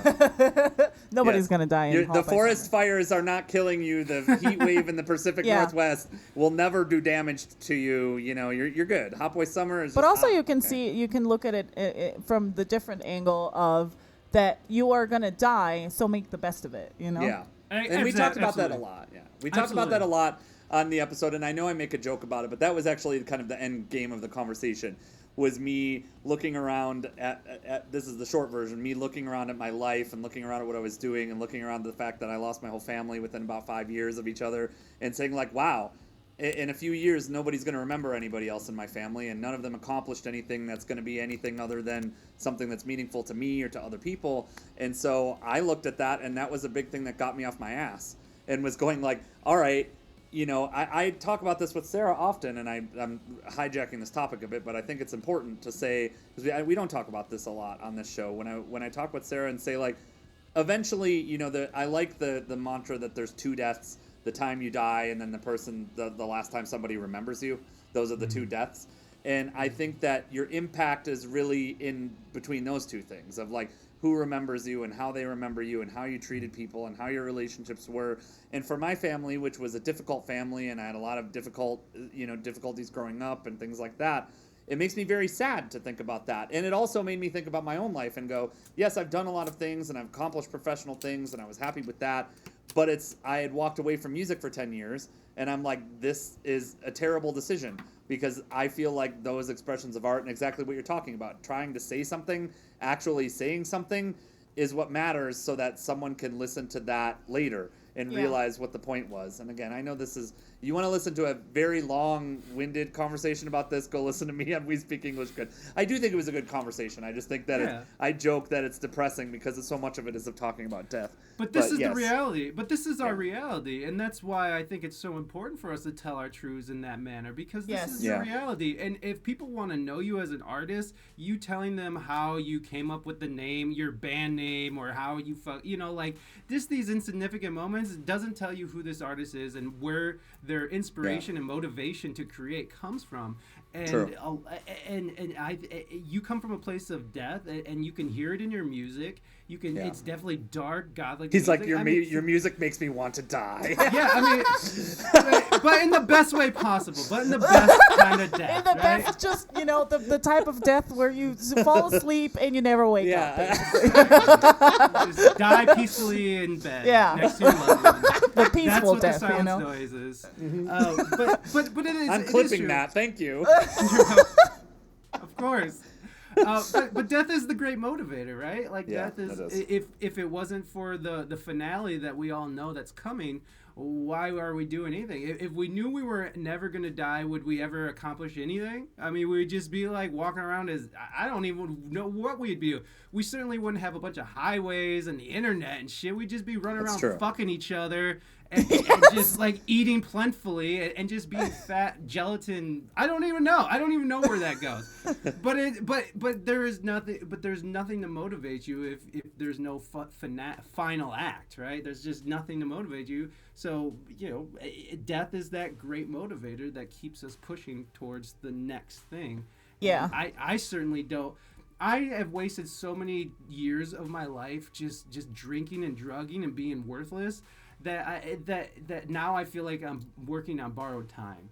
And I wasted so much time living a life. I mean, the great thing is I got stories and I have experience and I have like a whole life that I live to draw from in my art. But also, like, I was 30 when I decided to start taking music seriously enough to make it a career. So death is always knocking. And as I get older and as I inch closer to 40 and I'm on medications now and my fucking hair is falling out and my shoulder hurts and my knees hurt. It's like my brain is getting bigger, but my body is eating the biggest bag of dildos right now. That's what happens. That's getting old. There it is. Yep. The artist doesn't doesn't give a fuck. Me, the person, needs validation. No, it's. I was just That speaking. too. I was having the conversation about this in chat because I love what Sammy says, that being obsessed with fame or whatnot is a waste, and it's important to make really good art. But every artist struggles with approval of others versus what they believe in their heart about their art. That's 100% true. Sarah and I actually legit get in fights about this, and I know you and Rena can speak to this, but we do. I actually want to ask about this at some point We today. legit got in fights about this because me, the artist, doesn't give a fuck about anything. Like, me, the artist, is nihilistic. Me, the artist, doesn't care about approval. Me, the artist, writes what I want. Me, the artist, is writing music really for me. It's kind of a selfish pursuit, and it's very internal. And me, the artist, I'm not thinking about my audience when I'm writing songs. I don't need approval. I need one. Me, the person, though, Same, Raina. is absolutely the opposite. Me, the person, is compassionate and cares about people and needs approval. And the conflict for me as an artist a lot of the time is me, the human, versus me, the artist, because they're really two different sides of myself. And me, and a lot of times me, the person, has to be the one making decisions for me, the artist, which causes even more conflict because there are times where maybe I don't want to do things that might be good for me, or maybe I'm too worried about what people are thinking about me, when at the same time I don't give a fuck. And sometimes I don't give a fuck so much that I actually resent the audience, which I've talked about this before, where it's like, I think, well, you do this too. We actually have talked about this. Like, sometimes you'll like, okay, I'm gonna put somebody on blast. Pew, pew, pew. Somebody is getting put on blast. There is an entertainer here in Lake Tahoe named Artie the Party. It is basically the yes, thank you. He is the lowest common denominator of entertainment. This is a man that stands on stage with a keyboard that he does not play, that is not plugged in, and a laptop, playing party music and going, hey, hey, and pointing at people and occasionally grabbing the mic and be like, blah, blah, blah, blah, blah, hey. And like, celebrities show up to this shit. It's music that's 20 years old. It's the same rap shit you've been hearing for the last 20 years. So it's get low and hey, hey. And this guy draws fucking crowds of hundreds of people. We're walking through, and I will look at that guy and I will be like, this is bullshit. This makes me hate the audience, because this is what the audience is stupid, and it's like, it is. They have stupid. the audience has You have no standards. Like, but what that's is the wrong thing with you learn. That's the thing you learn. Like, I've learned this very early on. It's like, people don't have standards. They're happy if there's a live band. Yeah, well, And they're that's happy, almost the especially if same they're on like, Twitch. play Is like, Freebird or it's whatever. almost the same on Twitch. Like, you see some people who are like mediocre, or like some singers who are out of tune, and you're like, and everybody's like, oh my god, so amazing, and you're like, no, okay. And Sammy, you know what? We're totally wrong, because this guy, the guy that I'm telling you about, he makes bank. He's on stage with celebrities. He makes thousands of dollars a night. He makes more than the bands that come through there. He is a celebrity. He's like a local celebrity in his own right. So I can't fault him for that if it works. Then there's me, the artist, who has 4 fucking viewers on Twitch, who doesn't play live, who has all these issues that are that he's an asshole. Like, he's an asshole on top of it. His personality sucks. He's terrible to the people he works with. Piece of garbage. Yeah, and it's just like, I hope you get COVID, you son of a bitch. Wow. Wow. That's that. Yeah, they're not going to touch that one, but anyway. I hope your smell doesn't come back for 6 months. Okay, fine. This Not you, satire, not you, Twitch, not this you. is satire. He's This joking. is satire. This Don't is not ban a us. threat. He's joking. Anyway. I know you okay. can't just say shit, but anyway. I'm getting sorry. back to it, Yeah, my it's bad. That was funny. a joke, everybody. That was a joke. Yeah, God damn he's it. kidding. It's a Yeah, joke. his hot boy summer. Yeah. His hot boy. It's just too hot in here. It's just too hot. He worked, and I'm saying he worked. I get that. I'm not saying he didn't work, and I'm not saying he's doing that. But like me, the artist, will look at that audience and be like, "What the fuck?" Like, I'll look at it and I'll be like, "Here I am." But then a lot of us artists have those pivotal moments where it's like, "Well, I'm alone in my room again. I'm gonna complain about people," and it's like. It's tough because you have this balance of that you can't alienate the audience. You need their approval. Yeah. You need that. And me, the person, has different opinions than me, the artist. Me, the artist, like, lives in a different part of myself and is just like, fuck this. I'm gonna say whatever the fuck I want. Yeah. And and I'm gonna write how I want, and I'm gonna do what I want. And like, this is me, because that at the end. I know it's a sports reference, but you have to leave it on the field when it comes to the art. At least in my experience, you just leave it on the field. It's like whatever that moment is, whatever that feeling is, you do it, you get it out, you leave it on the field, and then you perform it. that way, and sometimes I can get back into that energy, and sometimes I can't. Like, a lot of times, I can't replicate the anger in my performance that's in some of my art in those songs. But anyway, this was a side point, because I want to go back to his conversation. Yeah, he wants to ask us a question, so let's go yeah, back to I want to ask you a question. I mean, you didn't finish your point, but You you need were to. talking about using drugs and stuff. Why did you get into drugs, and how did you get out of them? Did music have anything to do with it, or tell us about Raina's that? standing on the side with a baseball bat for this question right Yeah. now. She's just ready for the right answer. She's like, this is the right drugs. answer. Drugs have always been a part of my life. I'm still on drugs. I'm high as fuck right now. Great, good. But it just the drugs have evolved, and I've gotten smarter with it. Nice. Yeah, So you don't drink battery juice anymore? Yeah. No, that's true. no, I don't. It's not huffing spray paint. Yeah, Good. not huffing potpourri or anything. So like as a kid, I was a hyperactive ADHD, and of course my teachers didn't know what to do with me. There was no internet. My parents were just like, how do we make it so he's not being suspended and kicked out of class all the time? So Same. Yeah. I Really? think all of us have. All three of us on this panel had those issues, right? You had those Yeah. issues. Did you? You didn't. You had those issues in school too. class You ground, had problems in school. obnoxious. No. I had the really. same. Exactly what you're describing was how I was. I used to call my school the broom closet program, because as soon as I'd get in, they'd like shove me somewhere else on an Apple II. They're like, this kid can't be in class. He's too disruptive. Put him on Ritalin and stick him in Yeah, I front didn't of a have that computer. problem because I just doodled instead of making problems. Well, Yeah. Lucky you. Yeah. Well, I was on Ritalin for a long time, and then as a young kid, I found weed, and then Yeah. my as I got older, I had friends, and we found alcohol, and then my father actually got ran over by a fucking truck, and Oh, that wow. sort of flipped the whole family upside down. And my Yeah. dad, until he died, was handicapped, extremely God, that's awful. handicapped, and yeah, you know what? I love my dad, but my dad could be an asshole too. So, or he could. Yeah. He used to be an asshole too at times. But Yeah. I'm not gonna talk poorly of the dead. He used to be. I forgive him for all the misgivings that we've had in our lives. So whatever. But anyways, my dad got ran over, and he had this awesome, huge plethora of OxyContins, fucking Vicodins, Yeah. all the colors The of the opiates, rainbow. yes. Yeah. All the opiates in the world. So I Yeah. used that, and it was unlimited. And this was back in the early 2000s Wow. when they were just writing OxyContin prescriptions Yes. to Yeah. everybody. Yeah, that's what killed my mother. So I understand. Sorry yes. to hear that. My father was heavily addicted to drugs, and it was Yep. just Yeah. because of medical issues. And that's how this Yep. shit happens, right? Like Exactly. you hurt your back, you fucking get oxys. They say they cut your oxys off, but you're addicted, and now what are Yep. you doing? You're going to some back alley, getting some shit cut with fentanyl, and then you're dead. And you were just a housewife, right? Or you're just like a dad who fucking hurt his back at work, and now you're fucking sucking dick for a needleful, So it's like Yeah. Yeah. this shit gets deep, man, and the big pharma does not help in any way. It's in their best interest for us to stay fucked up on these drugs. Of course. Yeah.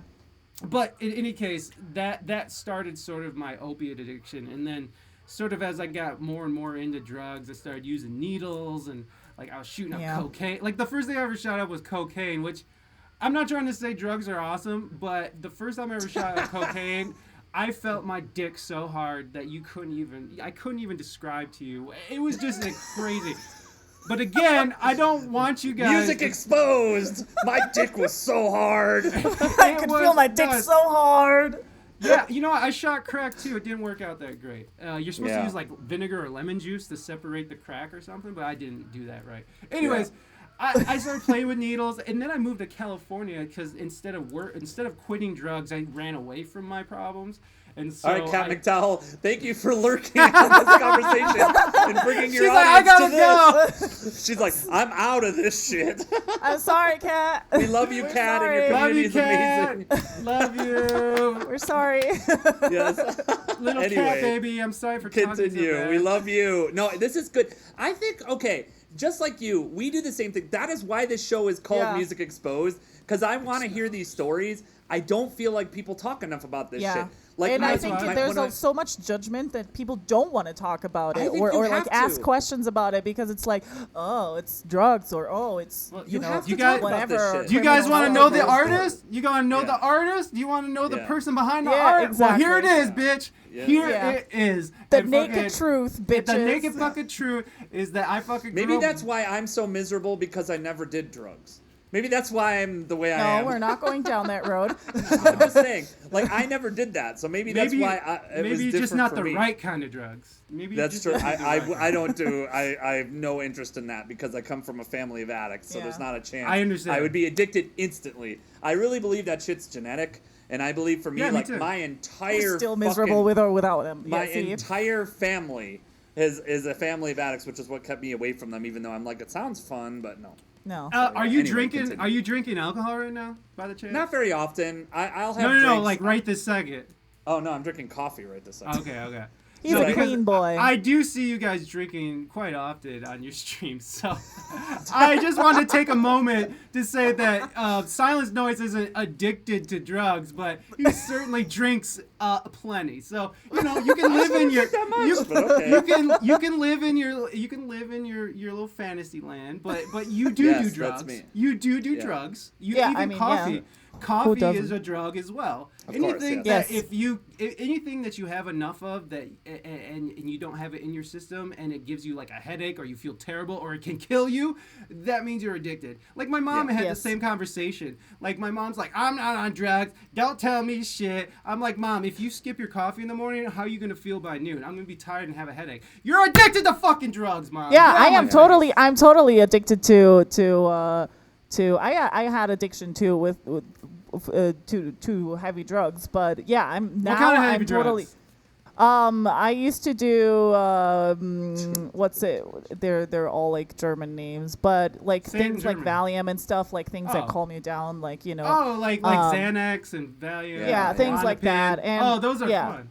They used Those, to be. yeah, I mean they're not Again, really again. because the Yeah, next you're right. day like they make you they made me kind It's of awful. aggressive for some reason, Yeah. and I used to snort them because Oh. that's like how you get That, it the because only you're- way to fly. yeah, that's because it gets you it gets the effects faster than orally through Yeah. your through your You know how it gets there nose and faster stuff. too?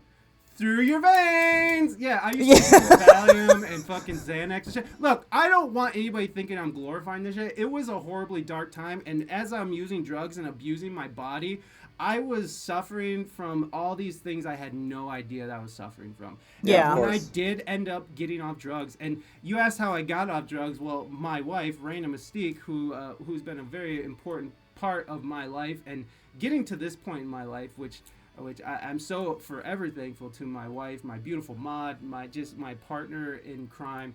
Raina believed in me enough to say either you can keep drinking or we could get a divorce and we can just go Yeah. our separate ways.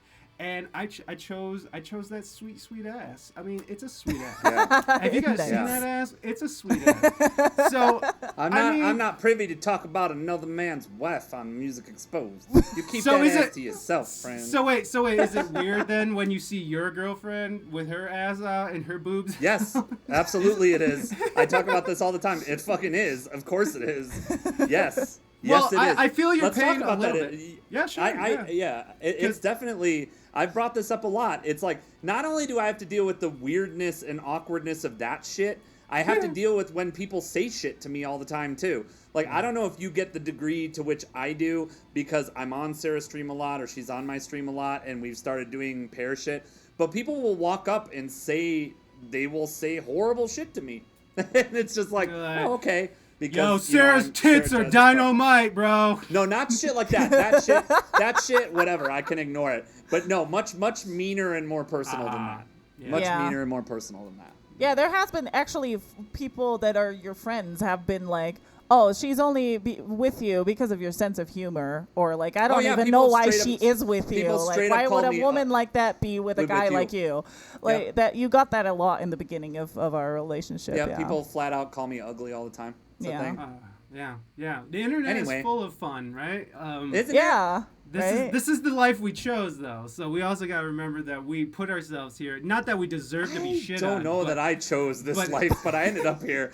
I don't know that I chose this. I mean, you could have gone for an uglier girlfriend, I guess. That's true. You know? Yeah. You know, there you, you go. could have Downgrade, gone for silence. Yeah. Downgrade. Why don't if you're so miserable, get an ugly girl. You could be the person where people are like, damn, dude, why are you with her?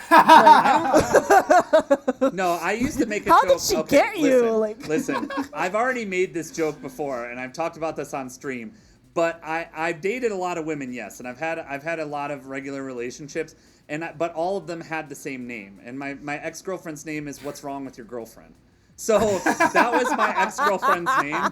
Because believe me, I've dealt with that, so I know both sides of it. And yes, there's ups and downs. So what's the better side? Is it the damn dude, why are you with her, or like damn dude, why is she with you?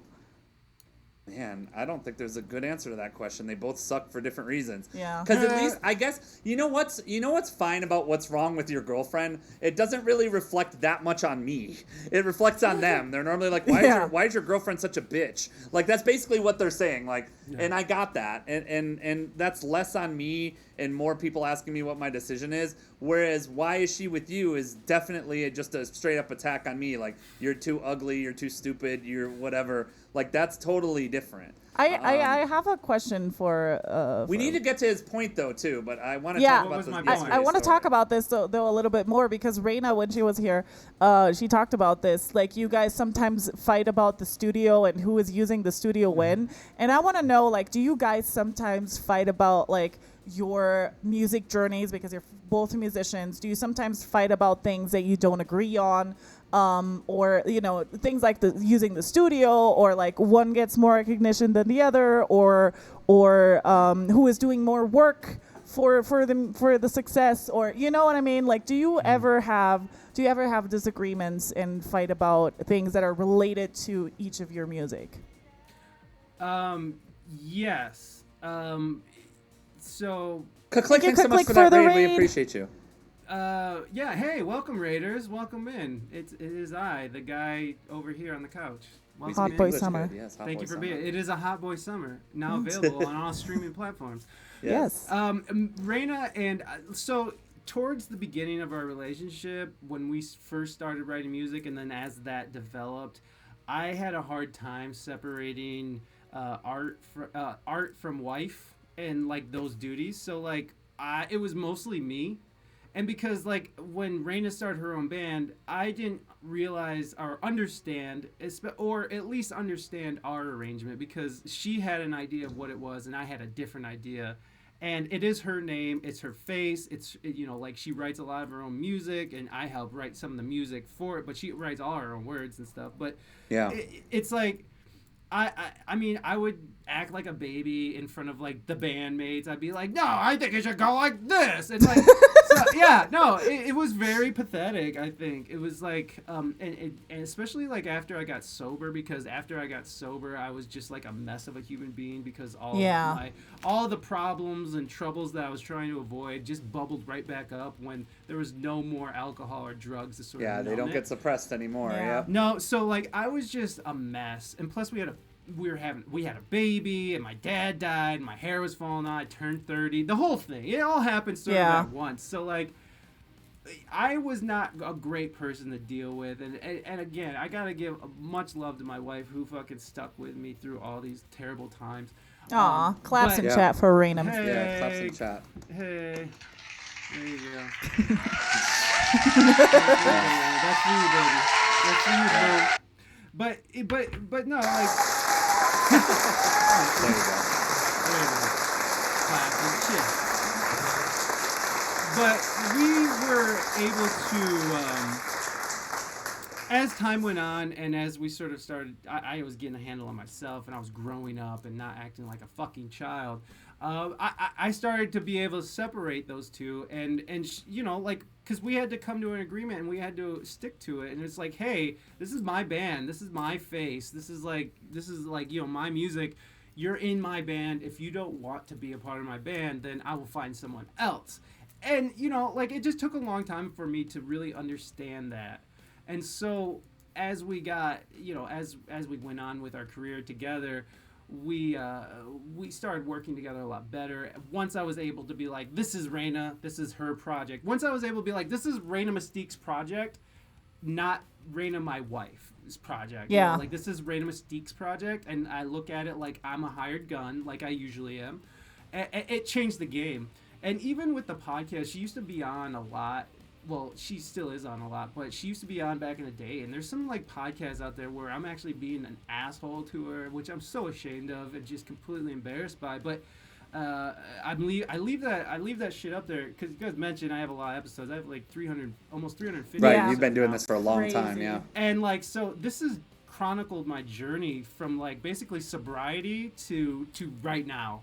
And so like there is so much growth and so much change that has happened, and I have to give a big shout out to my listeners who have been with me for so long and who have just, the show has been growing since it started, and right now it's kind of in a lull. I don't know what the fuck happened, but whatever, I don't even care. Everything is in a lull right now. I don't think you can even Yeah. focus on numbers right now. They're just so volatile. Yeah, I don't even care. I mean, it's after the election and shit, and like Yeah. everybody's sort of feeling it. I think everybody's just burnt down on media right now. It's just been Yeah, a definitely, hellacious definitely. year and a half.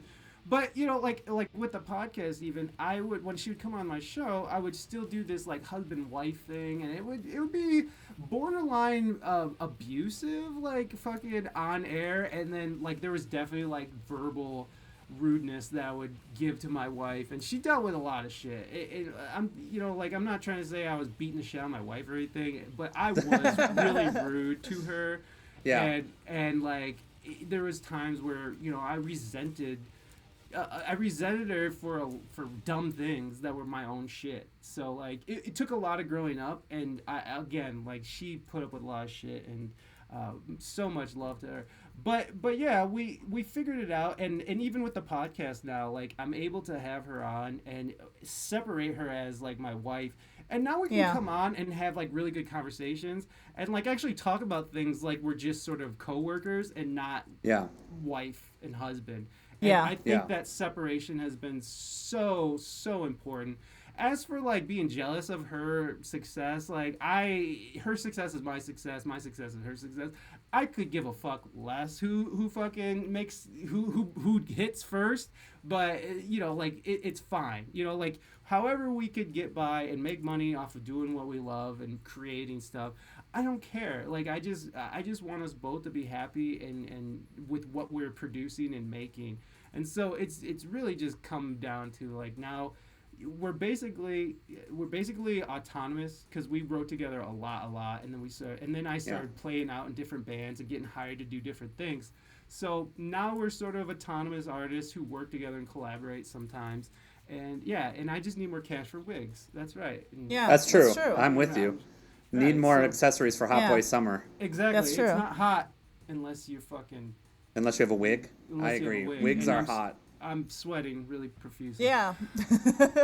But yeah, that was the long story to that. I mean, it was tumultuous at times with our music career, and even as in a relationship, which any relationship is that. But yeah, absolutely.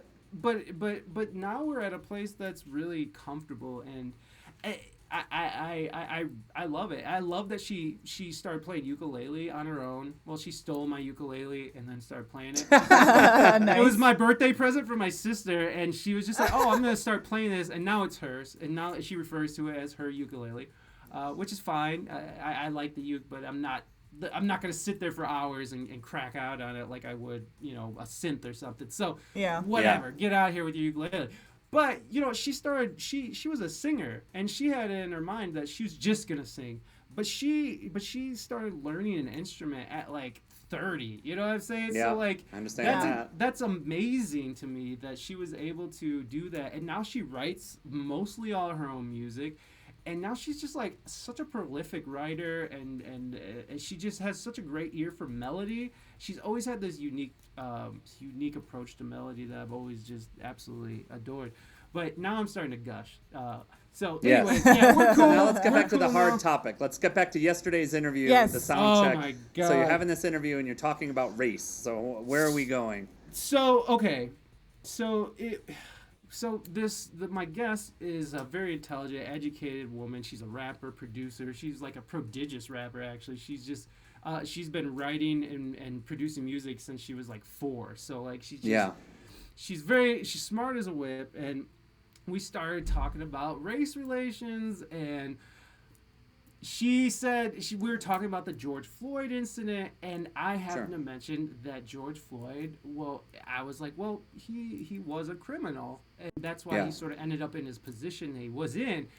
And holy shit, was that the wrong thing to say? Yes, holy of course. Fuck, was that the wrong thing to say? Yes. You know, and that was just one moment we had, you know, and, right. And, you know, and I get where she's coming from now, because I didn't understand it. I didn't understand why she was getting mad. I think very rationally, and I think it's like, well, if he wasn't trying to pass fake 20s, he wouldn't have been in handcuffs, and that awful cop wouldn't have murdered him, because he wouldn't have been in that position. And that's my rationale, right? That's my rationale. But then when she broke it down for me and she explained how that sort of mentality of concentrating and focusing on his past has nothing to do with the fact that he was murdered by a cop. And so by saying that he was a criminal is taken away from the fact that is taken away, and it dehumanizes him. And this is the sort of rhetoric that's been pushed for years and years. That's why people are afraid of, like, what little white girls are fucking, you know, they're holding their purse to their chest anytime they see a big tall black guy, or, you know, like. Definitely. And you and I see so much of that because I grew up in Detroit and you're in Toledo, as we mentioned before, and that's so culturally ingrained there.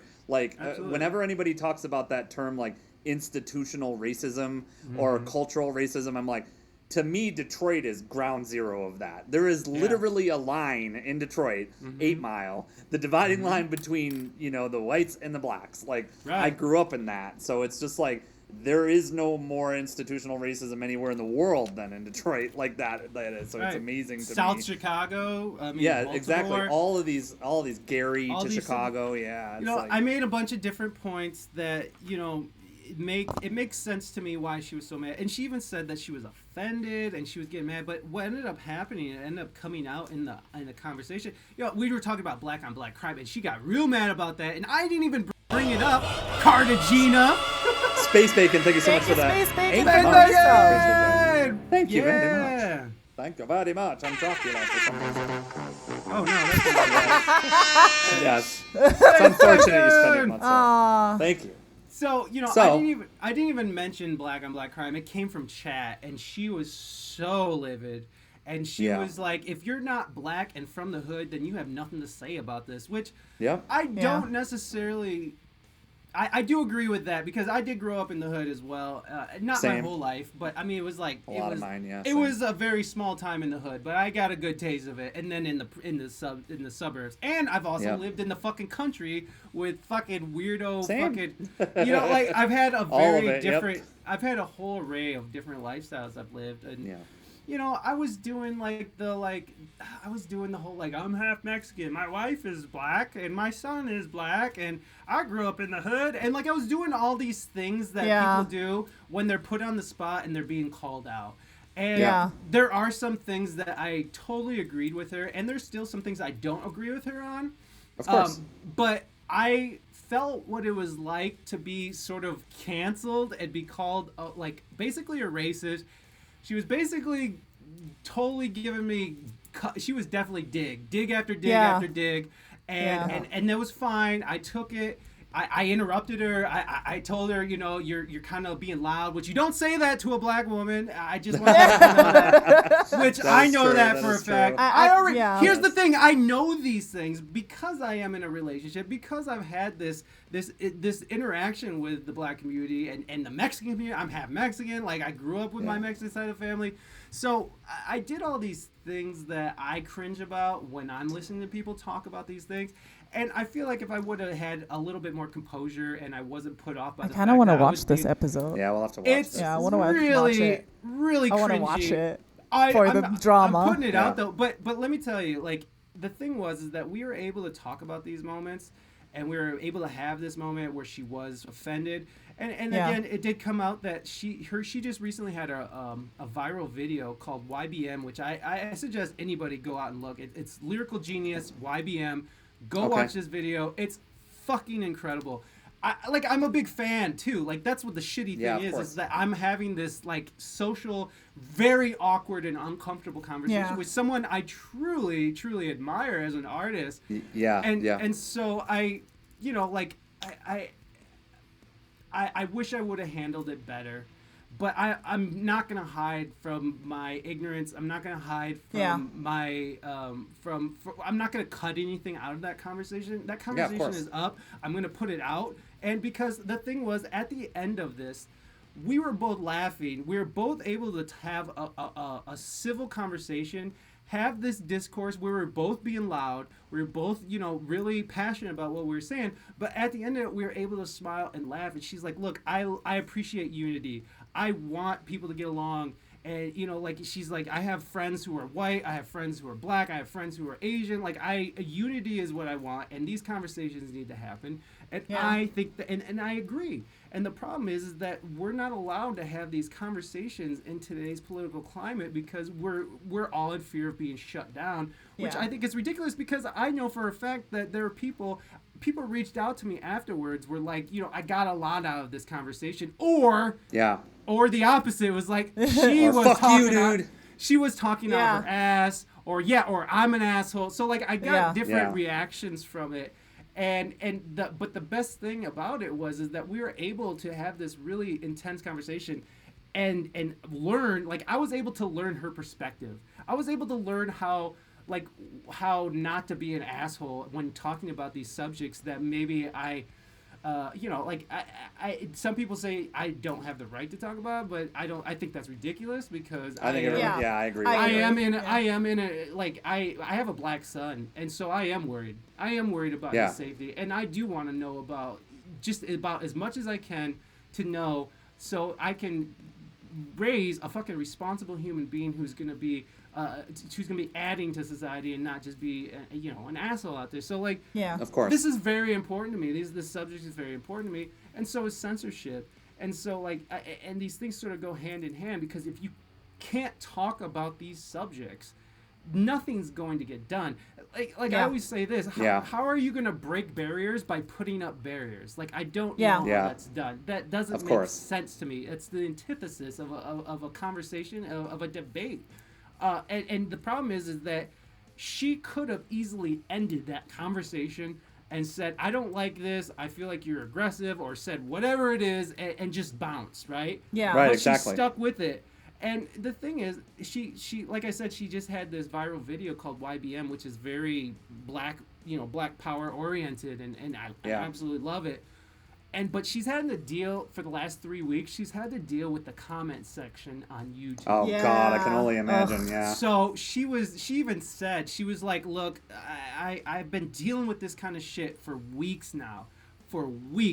And I like, you saying that just it triggered her. And so, here we are, we're trying to have a conversation, and I don't know about these things. And, and I was just happy that she was able to sort of acknowledge that, maybe she was getting a little too heated about some things because she's been dealing with it. Maybe not. But at the end of the day, at the end of the conversation, we both were like, hey, I had a great time talking. Thank you so much.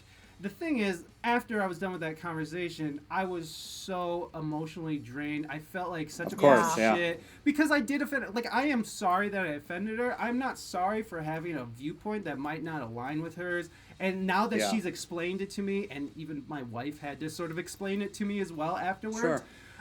Like now that I understand her perspective, I have way more compassion towards that idea now. Now I can factor that into my calculations on my perspective and my perception of what this social fucking ass fuck is that's going on right now, because right now our society it feels like it's crumbling. It feels like it's crumbling. So it's you need a man bud for the wig. Maybe I do. The two times you present. Oh, okay. So here's Cartagena, who was in the conversation too, and he's the one who actually brought on black crime. And I'm not trying to call you out, Cartagena. The thing is that you can go back and watch the VOD and clearly see Cartagena is asking the question. But the 2 times you presented an opposing or broader viewpoint, she got hostile. It wasn't you, and you didn't need to defend yourself. But I do need to defend myself because it's my show, and I'm coming with this very, very. I mean, there are 2 very opposing narratives happening right now, and to go against any of the woke, any of the BLM, any LGBTQ ideals, which I'm not trying to shit on any of those people because I love everyone, but anything that goes against a narrative is completely you're shut down. The conversation is shut down. You're looked at as an aggressor. Anyway, we speak English good. Thanks for being here. We'll see you next week. Have a great life. See you later. Sorry we had so much technical problems.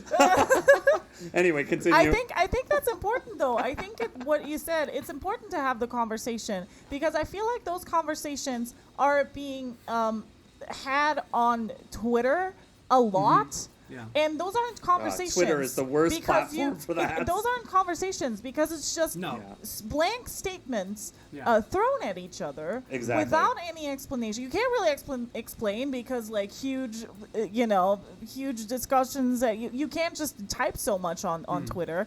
And I think those conversations have to be had. So also the person that maybe has a little bit of a more narrow view understands because it's like you can't just I feel like you can't just tell someone who said something insensitive or something and they just didn't know any better and be like, okay, you're a racist, I'm done with you. Or okay, you're just whatever and I'm done with you. That I think you can achieve so much more by trying to explain why that's a not very modern point of view and how that might be discriminating or whatever, or even ask questions. I feel like I have turned a lot of people's minds around who were unintentionally racist or intentionally homophobic by asking them questions, being like, hey, would you imagine being in this person's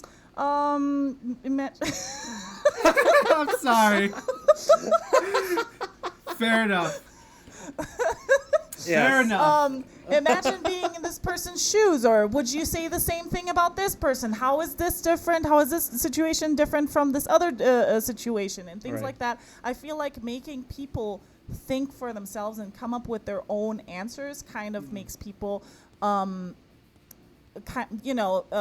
be more open to these ideas than just being like, you are a fucking racist. Well, and on Twitter, none of that is real discussion because no one is entering that conversation with the intent of changing their mind. Everybody's just looking for the best insult or the best one-up or the best joke or the best shitty thing to say. Or alternatively, there are people that are caught in the rage machine, which is just like your algorithm is just stirring up all this rage in you, and you're either seeing all these things that you really love or you really hate, because that's how algorithms are designed. As you learn more and more about what cancer social media is, you realize like you're rewarded by either showing somebody something that they really love or they really hate. And some people get caught in that spiral of it's just like if you react to it, social media is going to show you more of it. So the more shit if you're someone that's sitting on the other side of the fence, you're just caught in that rage machine. And that's not an excuse. It is everyone's responsibility to some extent to get out of it. But how do you get out of it? Because all social media platforms are monetizing this. They're geared around it. It's how they make money. Media is now owned by 3 companies, basically in the entire United States, that all have whatever their various motivations are. It's a really hard thing to get out of, and it's like you see people. It's like you see people who fall down these holes and they never come out. It's just like you meet people who like. It's like I can only imagine my grandmother, who passed away about 5 years ago now, was somebody that spent her entire life watching cable news. And I can only imagine what her life would have been like had she been conscious and coherent during this last decade of like, she loved it. She loved that cycle. And now that cycle has turned into this rage machine where everyone's ready to kill each other over these things or go into civil war over these things. I agree. Having these conversations, even if they're contentious, and actually talking about the issues rather than just talking about the people or making sound bites or going at somebody, or serving really a narrative critical. that you don't necessarily agree with. Like exactly. will just say things that they don't want to say or don't agree with, but it's only because they don't want to be canceled, and no one wants to be deemed a racist or a bigot. Just in that moment, let me tell you, man, I still feel like shit. Like, I still feel horrible that this woman is out there fucking, I know how I felt after this conversation. I can't imagine how she felt. So, the fact that, she just had this, interview that she didn't really know much about. She's like, I'm here to talk about my music, and here I am defending my race. Exactly. And, that weighs in on me, but I definitely, but that's not going to stop me from having these conversations, because I believe that deeply. It reminds me so much. Even if I have to feel like a dickhead, I feel like at least I learned something, and anybody who watches that is going to get a perspective I guarantee that they probably didn't have before. Right. Especially on a white-ass platform like Twitch. This is a very pale fucking platform, and a lot of snowflakes on this fucking platform, and this is the type of shit that they need to hear. Yes, I agree. Thank you for watching Music Exposed. Anyway, yes, but I agree 100%. It reminds me, all you were saying reminds me of anybody who has not yet watched, which probably no one on Twitch has not watched Bo Burnham's Inside. He makes a big point about that, and I think that's such a great special. I know everyone's gushing over it right now. But what's also hilarious to me is, I feel like a lot of people don't get it. Yeah. A lot of people don't get that they're the target of it. Or it's you'll have people that take on certain things. It's white women's Instagram, white women ironically like it. And it's this is ripping you to shreds, and you don't see the joke. They're making TikToks doing the same shit, and it's okay, you're the butt of the joke in this. It's designed to make you think about it, but again, that's social media rotting everyone's brains. I'm not afraid to say that. It's just this is if this gets me attention, if I can turn this around and use this to get me attention, then this is a good thing. I think though one of the things that I think about a lot is that in order to learn, you kind of have to suffer sometimes. Sometimes evolving as a person or acquiring more knowledge sometimes comes for free, but a lot of times it's a pain reaction. If somebody criticizes you, it only will make you a better person at some point, because you will think about it. It's just as simple as the idea of, if you put your hand on a stove, on a hot stove, you're gonna burn. And from then on, you learn, I shouldn't do that. And it's oversimplified. But that's how you learn. Is basically, yes, sometimes it doesn't have to be pain related, but especially as an adult, where you're you have all your ideas set, and you're oh, I learned this and that, and I learned so much, and I've gone through all this experience. I couldn't possibly be wrong, know. And it hurts when somebody is hey, you are wrong, and this is why, and you're oh, this makes sense. I feel like an asshole. Nobody likes rejection. Nobody likes to be wrong. But it's part of it, Yeah. It's absolutely part of it. It's absolutely a part of life itself. And I think that's where a lot of these problems stem from, is that nobody has been held accountable since they're kids anymore. I'm not saying we need to beat children, but I'm also saying we don't need... But he's I beat my child and my wife. We Speak English Good has talked about beating his child and his wife on this stream. Anyway, so much breaking news! Anyway, yes. Damn it. He's gonna go home crying. I'm today, gonna send this to the guest from yesterday's show and be you were right. You were right. You saw right through this bigot's fucking veneer. Did I tell you guys I have a black wife and a black son? Oh, that's amazing. That's good to hear. Could you tell us more about how that makes you culturally appropriate, please? Yes. I'm also half Mexican. So there you go.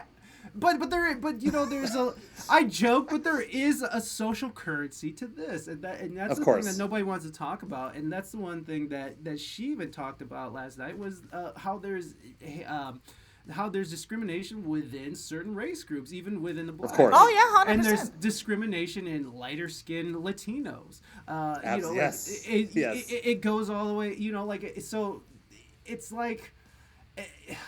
there's hard truths to life. And I feel like people have gotten participation trophies so much that they don't, they just can't handle the hard truths of life anymore. Yeah. Right, and of course. has decided to create this fucking fantasy land narrative. And like, look, I'm altruistic. I was young once too. I fucking wanted the world to be a better place. But the hearts of man fucking go two ways. It's like they either go towards the fucking light or they go towards the dark. And fucking, that's always going to be a part of humanity. It's funny. I was exactly the opposite growing up. I wanted to see the world fucking explode. You wanted to see my it burn? entire childhood. I wanted to see it all burn down. Same. I was And here, I yeah. was. It's like, I want the world to burn. And I'm like, fuck this. And that has changed. And I don't even know if it's the world that I love now. I mean, yes, there are things about Earth that I love, but also I'm just like, I've over the years I've become more sympathetic towards people and less angry, because I'm a person, and I'm sure you can relate to this from all the stuff that you've described. I'm a person that my biggest issue is not anger, it's rage. There's a difference to me between anger and rage, in that rage is not necessarily specific, and it's just something that boils in me because of all of these things that have happened, and it makes it incredibly difficult at times because, you know, it's just blind. It's just like, okay, at this point, yeah, I do want to see the world burn, or yeah, I do want to destroy something, or yeah, I do. It's like, and that rage is really the healthiest part of art for me, is dealing with rage, because even like in The Twist of a Friendly Knife, I was writing about, you know, during a lot of these horrible incidents that were happening in my life, I was having these horrible relationship failures, and I was expecting things that weren't happening in those relationships, and I was wanting things that weren't happening in those relationships, and I had rage about them. And not necessarily at the people. I don't necessarily think the people I was with were bad people. I actually love those people, and we just didn't work in a relationship. But the rage needed to go somewhere, because the rage is going to exist. So I wrote an album about killing a girlfriend. Like, that's basically what Twist of a Friendly Knife is. Yeah. I'm like, this has to go somewhere. And although some people would probably say, oh, that's not healthy, someone's going to listen to that and go kill their partner based on it. It's not talking about that. The album's perspective and the album's voice is written from a pretty delusional place. And it's two people that are very deluded about each other and that are destroying each other and reacting to society in a certain way. And yet, like, yeah, but that rage has to go somewhere. And that rage, for me, can't go on social media, or can't go into my relationships, or can't go into that. That's what a lot of people do, It could though. easily, though. Yeah. Like, if I didn't have an outlet for it to say, like, all right, somewhere I just need to go write fuck everything in this some format, and I hope you die.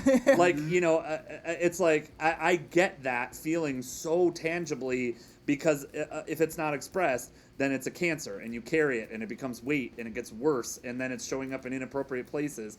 And I'm sure that, you know, you've seen that. And then everyone has some element of rage against whatever it is, against themselves, against their family, against society, against their culture, against their skin tone, against whatever.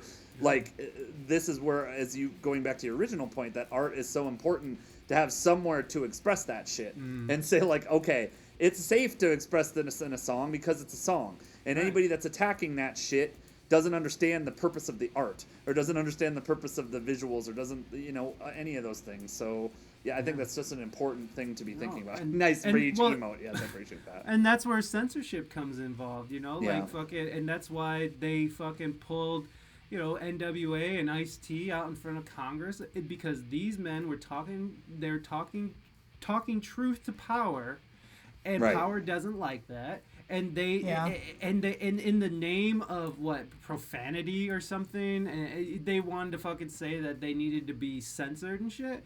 Right, of course. The reality of what they're talking about is the most important message, because this is the stories from their lives. These are the stories. Of course it is. See.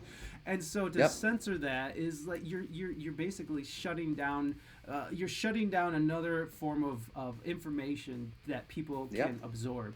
And 100%. It's like, and whether it's a song, there's still information in it. There's still a message in there that you are taking from people to illuminate these dark crevices of mankind. You know, like, these are the things. Like, again, it's like man has a dark side to them, and there's no getting around that, unfortunately.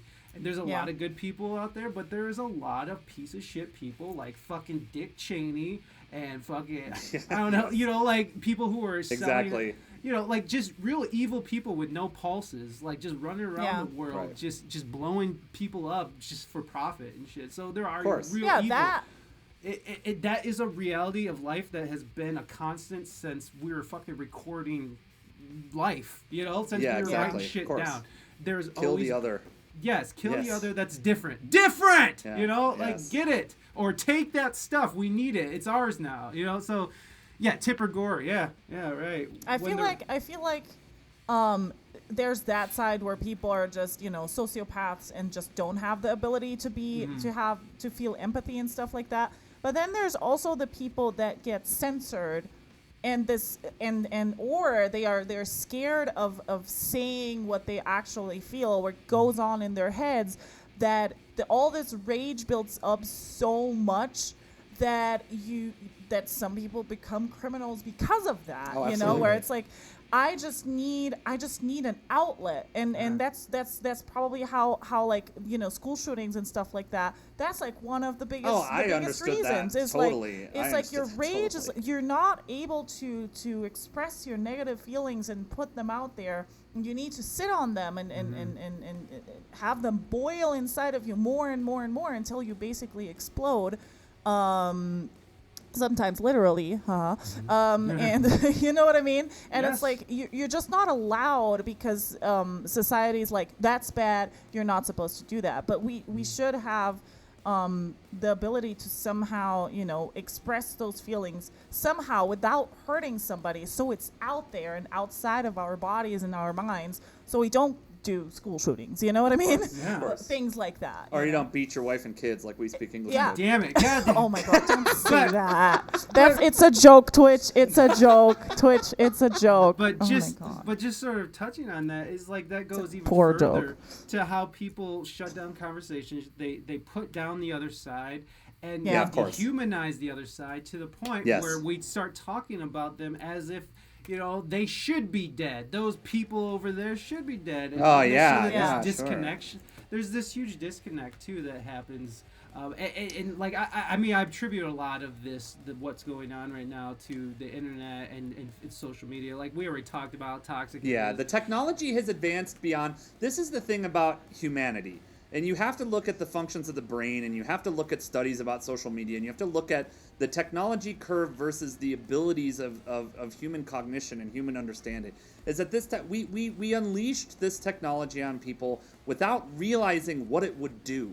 And essentially, this is what's sad about this is really our earliest interface with AI. Let's be real about this, because AI is coming. Let's be real. At some point, AI is coming. And we're already doing such a horrible job as human beings of responding to what these algorithms do, or what their interpretations of what reality are, and how they're triggering our reward centers, and how they're using these primitive instincts and urges. And I say this as an evil marketer. A lot of times, I've been in marketing my whole career, and I understand, I keep an eye on this technology, one, because it's really interesting to me, and two, because it's relevant to my career. And there are sometimes I hate myself for being in this profession. And I'm serious. I used to be, 10 years ago, I was a tech evangelist, and I was roaming around everybody's got to use this stuff. Everybody's got to be plugged in. Everybody's got to get into this stuff. It's so huge. And now I'm like, man, you got to get away from it. It's unplug. Cancer. Yeah, it's unplugged. But this is really just the beginning. Because as, AI, artificial intelligence, these are the earliest forms of AI. And looking at what's happening here, it's only going to get worse. And it's going to take, and a lot of people hate to hear this. A lot of people hate to hear this because we all have Dunning-Kruger, and we all think we're smarter than we are. And we all think, oh, well, we can handle this. And normally these things happen on generational timelines. Yeah. They happen on this, on a scale that's going to take generations to really understand and assume. And we are still really in the first generation that has grown up in this ocean of technology. We're still in the first one. So we don't even know what this is going to look like over generations, and we already see how it's, as you said, kind of leading to these breakdowns and tribalism and horrible instincts in humanity. And this is it, rather than the technology, which has many, many upsides and benefits. There's many, many opportunities, and people want to hope about that. Just hope for the AI to be benevolent. I know this is a totally unrelated topic, but I've written about this topic a lot, and I find it fascinating because AI, this is the issue with AI, is that I love this thought exercise. I love reading articles about this type of thing and how AI develops. is that an AI will probably look at a human the way a human looks at a cow or at a dog. Like, it doesn't understand our problems. Its cognition is in a different way, and all it's trying to do is reward us, like we would reward a dog. It's like a dog does a good thing, it sits, we give it a treat. These AIs are treating humans the same way, and if they continue to develop this way, the way they're being developed with big tech and those kinds of things, they're going to look at us that same way. And when an AI is looking at humans' problems the same way we look at, a human looks at a dog's problems, it'll be very interesting to see where we end up. And it's going to take a long time before a human understanding really catches up to it, if ever. Like, a dog is probably never going to understand the way a human thinks, which is very interesting. I know this is totally not music at all, but I love this topic, so it's very fascinating to me. You'll get good and horrible things out of it. Go ahead. No, I mean, to sort of tie this to music, there's this writer who wrote, what was it? I think it's 12 Lessons for Mankind or something. I can't remember his name. He's an Israeli writer, professor, who's just absolutely amazing. But he talks about, like, sort of future, like, what he sees it as. And they talk about how in the future that, especially when you think about what Elon Musk is doing with the, what are they calling it? The thing that hooks in your brain. I mean, it's going to be the neural net, but what do they call it? Yeah, I don't know. Whatever. I know what you're talking about, though, yeah. Especially as these things come in and it gets more integrated with our mind, AI is going to be able to collect the data from our brain from different time periods of our life, equate that with different emotions that you had during these times you were listening to these very significant songs, and be able to compile and create a song personalized for you to fit your exact feeling and basically you're putting no one's safe. AI is taking everyone's jobs. And that happened 20 years ago. What's funny about what you're describing is the song that did that, a lot of people probably don't remember this, is a song by Robbie Williams. It's a song called Millennium, and it was an algorithmically written song. A lot of people don't know this about that song. I didn't know that. This was 20 years ago. This stuff was happening. So only imagine how far along we are. Raining Tacos is already sung. That's your song, yes. Mine's the Meow Mix song. Meow, meow, meow. I love it. Meow, meow, meow, meow. That was written. I got suspended from school for singing that at someone once. So I do want to talk about a couple of other things because we don't have a ton of time left, and I do want to go in a couple directions because this is Music Exposed, and I want to talk about drama. And so obviously you had a tough thing. Have you ever? Let's get into some dirt. Have you ever had a guest that you didn't enjoy having on the show, or that you wished hadn't been on the show? You don't have to reveal who they are. What did they do, or why did you not like them? Overtime. So what was the issue with them, or have you legitimately, are you like, I've loved everybody that's been on my show and it's been perfect and great and all? I know that's not a. It's got to be somebody you haven't. Don't lie to us. Not after 300 fucking episodes. Yeah. No, early on when I didn't know how to direct a conversation, because I've found that at least in the last 2 years of the show, I've hit a point where I can confidently go into a conversation with little to no preparation and be completely comfortable with the idea that we're going to fill 2 hours of content just by chatting. But in the early days, there was times when I'm having a conversation with a fucking cinder block. I remember there was this guy, and he's talking about. Like, I was really interested. We were in Seattle. We had a show in Seattle. Me and Raina did, and we happened to just go to Gasworks Park, which is a really beautiful park that is in the bay, and it sort of overlooks the downtown Seattle skyline. And and they had this crazy thing called modular in the park. And what they did, and I think they're still doing it, what they do is they take modular synthesizers and they just set up in a random park in a random city around the country and all over the world, actually. And they just put on parties with modular synths. And so it's not really like techno or house or EDM. Right. It's like a lot of times it's just like very ambient, just experimental. Yeah. Exactly. Yeah. But it was really cool, and I was not on drugs at all. Well, I was probably high. But I felt like it put me in a place that made me feel like I was on psychedelics. But Yeah. anyways, I ended up getting a hold of the person who put that on because I was just like, wow, this is really awesome that you're doing this. And it happened to be this guy who was a who was a skateboard filmer who actually has some notoriety. He was skateboard cameraman, but not really a skater. So he had a lot of notoriety for being a filmer, but now he was starting this sort of new journey in his life. Well, the dude couldn't be more boring. Yeah, like for someone who has lived a fucking exciting life like he had, he was like fucking talking to the fucking brick wall. It was just, it was like pulling teeth with this guy. And now that my skills are much better, like I know that I could have took that conversation and turned it into something usable. But in the last like year, especially since I've been on Twitch, I've had one guest on, which I don't want to talk shit about them because they are a partner and I do have respect for this person, but it was sort of like having a conversation with like a vampire, right? Like fucking someone who was just sucking your soul, who had an answer for everything. And this is a very intelligent person, and who, again, I still go to their streams. I still like hanging out. I don't talk as much in the stream anymore after our conversation because it's just sort of weird. But I like his perspective. I like their perspective, I should say. But getting closer. Now narrow it down. Partner last year, him. Just kidding. You'll never know who it is. You'll never know. It's fine. But unless you go through and really dig. But there's been like 100 episodes since. Who says I won't do that? Well, you know. Yeah, you really have 100 episodes ago. Got more clues. You really have Carmen time Sandiegoing this shit. I'm gonna know where the loot is. I got the warrants. Anyway, continue. But no, it was just like he's just someone who definitely embraces the dark side, and that sort of leaked into me within our conversations. And so I do see how like conversations can be toxic, and I do see how some people will walk away from a conversation if they don't.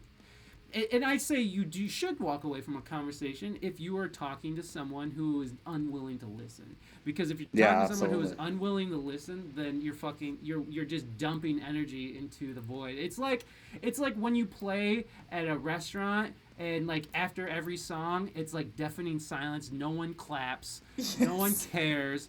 It's like after you talk to them, it for me it's much worse. It's just like it's just pointless. I just feel horrible afterwards, and there's just no point to it.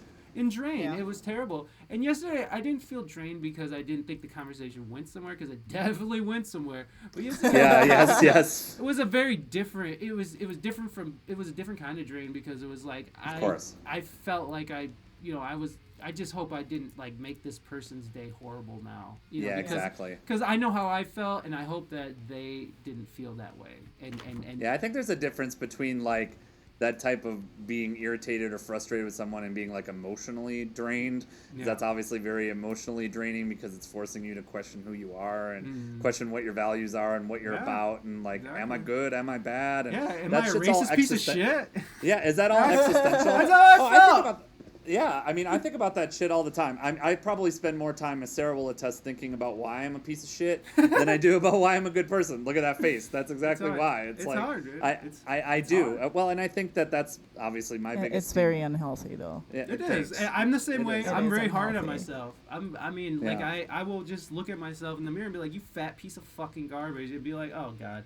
It's like, loving myself has been the hardest part about this whole journey of like sobriety and becoming a person, like a real like functional person. It's just having, I don't know. It's whatever. It's so interesting because you're in the Midwest, and I find that this is something that's uniquely Midwest. Maybe just being there or growing up there or spending time there, because I've had that same feeling as well. It's something I frequently say about myself. It's like there's this dehumanizing thing that happens, whether it's like a combination of culture or like work ethic thing that happens, like in Detroit and Toledo, which they're all in the Rust Belt. And there's this very much like, you are a cog in the machine. You are not a person, you are an asset. You are a human resource. Right. Like, shut up, don't rock the boat, get to work, fucking no one cares. Like, the famous joke is, oh, you don't like your job? Well, there's a support group for that. It's called The Bar. We meet there at 5:30 after work. And that's how people from the Midwest are. And I feel it is incredibly dehumanizing, because I even wrote a song about it called Less Than Human. Like, a lot of times I don't, like, it's hard for me. You said something that really just resonated with me there of like, yeah, I feel like it's been a journey to even say what the hell is a human being, because I don't feel like one. Like, I will sit in a group of people, and this is a huge issue for me, and it'll just be like people will describe their experiences or describe their lives or describe their love for things, or even other musicians, which is a super hard thing. And I'm like, wow, I'm an alien. Like, I don't even feel like I belong to the community that I want to belong to. The Bar, cheers. Yes, exactly.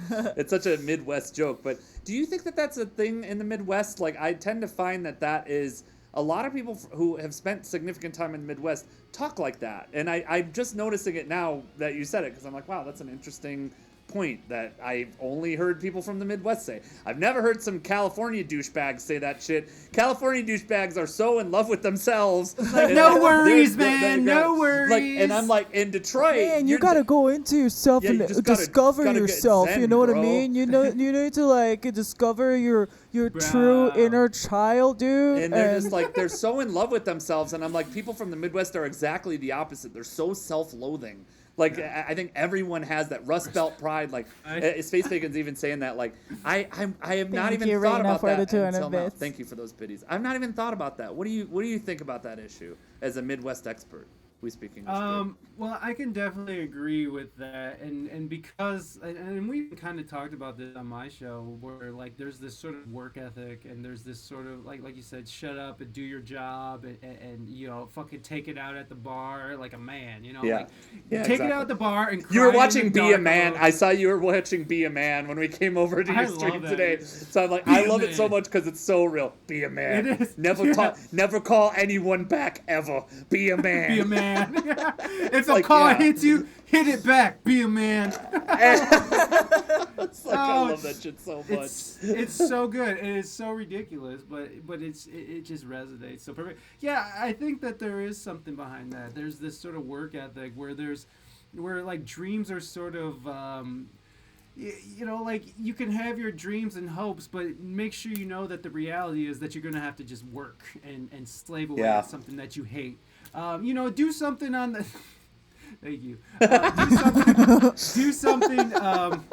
You know, just like my parents used to tell me is like, okay, that's great. You want to be a musician, but make sure you go to like college so you have something to. Yeah. What's your real job? Yeah. What's your real career gonna do? It's a very real reality-based place. Whereas when you get to the coast, especially the West Coast. You're in fucking La La Land. These motherfuckers, especially in Southern California, they're fucking permanently hot tubbed and just fucking sunbaked. Okay, like they're living in their own world. So I don't. They are the ones that will live out of $500 a month, huh? Oh, absolutely. Yeah. Midwest people will do it with resentment. Like, there's a difference. Like, they can do it, but they'll resent it a lot more. Whereas California guys, totally, he's like, that's where hashtag van life comes from. And I know that's a Raina thing, but it's like, van life is only a thing that could have originated on the West Coast. Midwest people will live in the shittiest apartment. They'll be like, I converted this warehouse into a $100 apartment. I'm gonna live in misery with no lights and windows. Hashtag warehouse life. Like, that's Midwest. It's like, hey, we'll just keep pushing. Yeah, exactly. No, it's just so different. It's so different. And I just realized this about myself from having this conversation about awareness, that it's like, man, that's some Midwest shit I carry around of just like, shut up and just your only value is what you do. Does anyone else ever feel like the alien in their own group? I feel like the alien in literally every interaction I have. Like, literally every interaction I have as a human being. I feel like, and I'm an extrovert too, which she brings this up all the time. Like, there's this weird conflict of like, I do my best to relate to people, and I'm real good at putting on a mask and like, and being a mirror for other people and like reflecting stuff back to them. Mm-hmm. But when it's like, do I feel connected to a lot of people? Not necessarily. It's something that's very hard for me to do, even as an extrovert, because I get energized. But like, this conversation is very energizing to me. I like it, and I find it interesting to find those similarities. Then I'll probably have a conversation, 2 hours from now or something with somebody else, and I'll walk away like, wow, I'm not even a human being. Like, what is this? Like, this is what human beings do, and I don't do that, and I don't know how to do that. Like, it's like, It's so fucking difficult. It really is. Anyway. Yeah. No, it's hard to get past this thing that's ingrained into us Midwestern folks because it is hard work. It's like, don't dream, don't have hopes or aspirations. Don't dream, yeah. It's like fucking get back into the factory and fucking be miserable like the rest of us and stop flaunting your being happiness. miserable is what we should all do. And my whole family, here's the worst part. Here's the weirdest part. And again, I say this with no disrespect, men.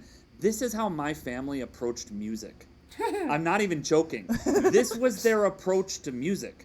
And this was their attitude towards life, this very greatest generation, depression mentality headed into this stuff. Yet they were all creative people, and it's so foreign to me. It's just like I cannot exist in that world. I mean, like always, it's so crazy. that's something. The truth or the best outcome lies in the golden middle, basically, because it's like you have the Californian people or the daydreaming people.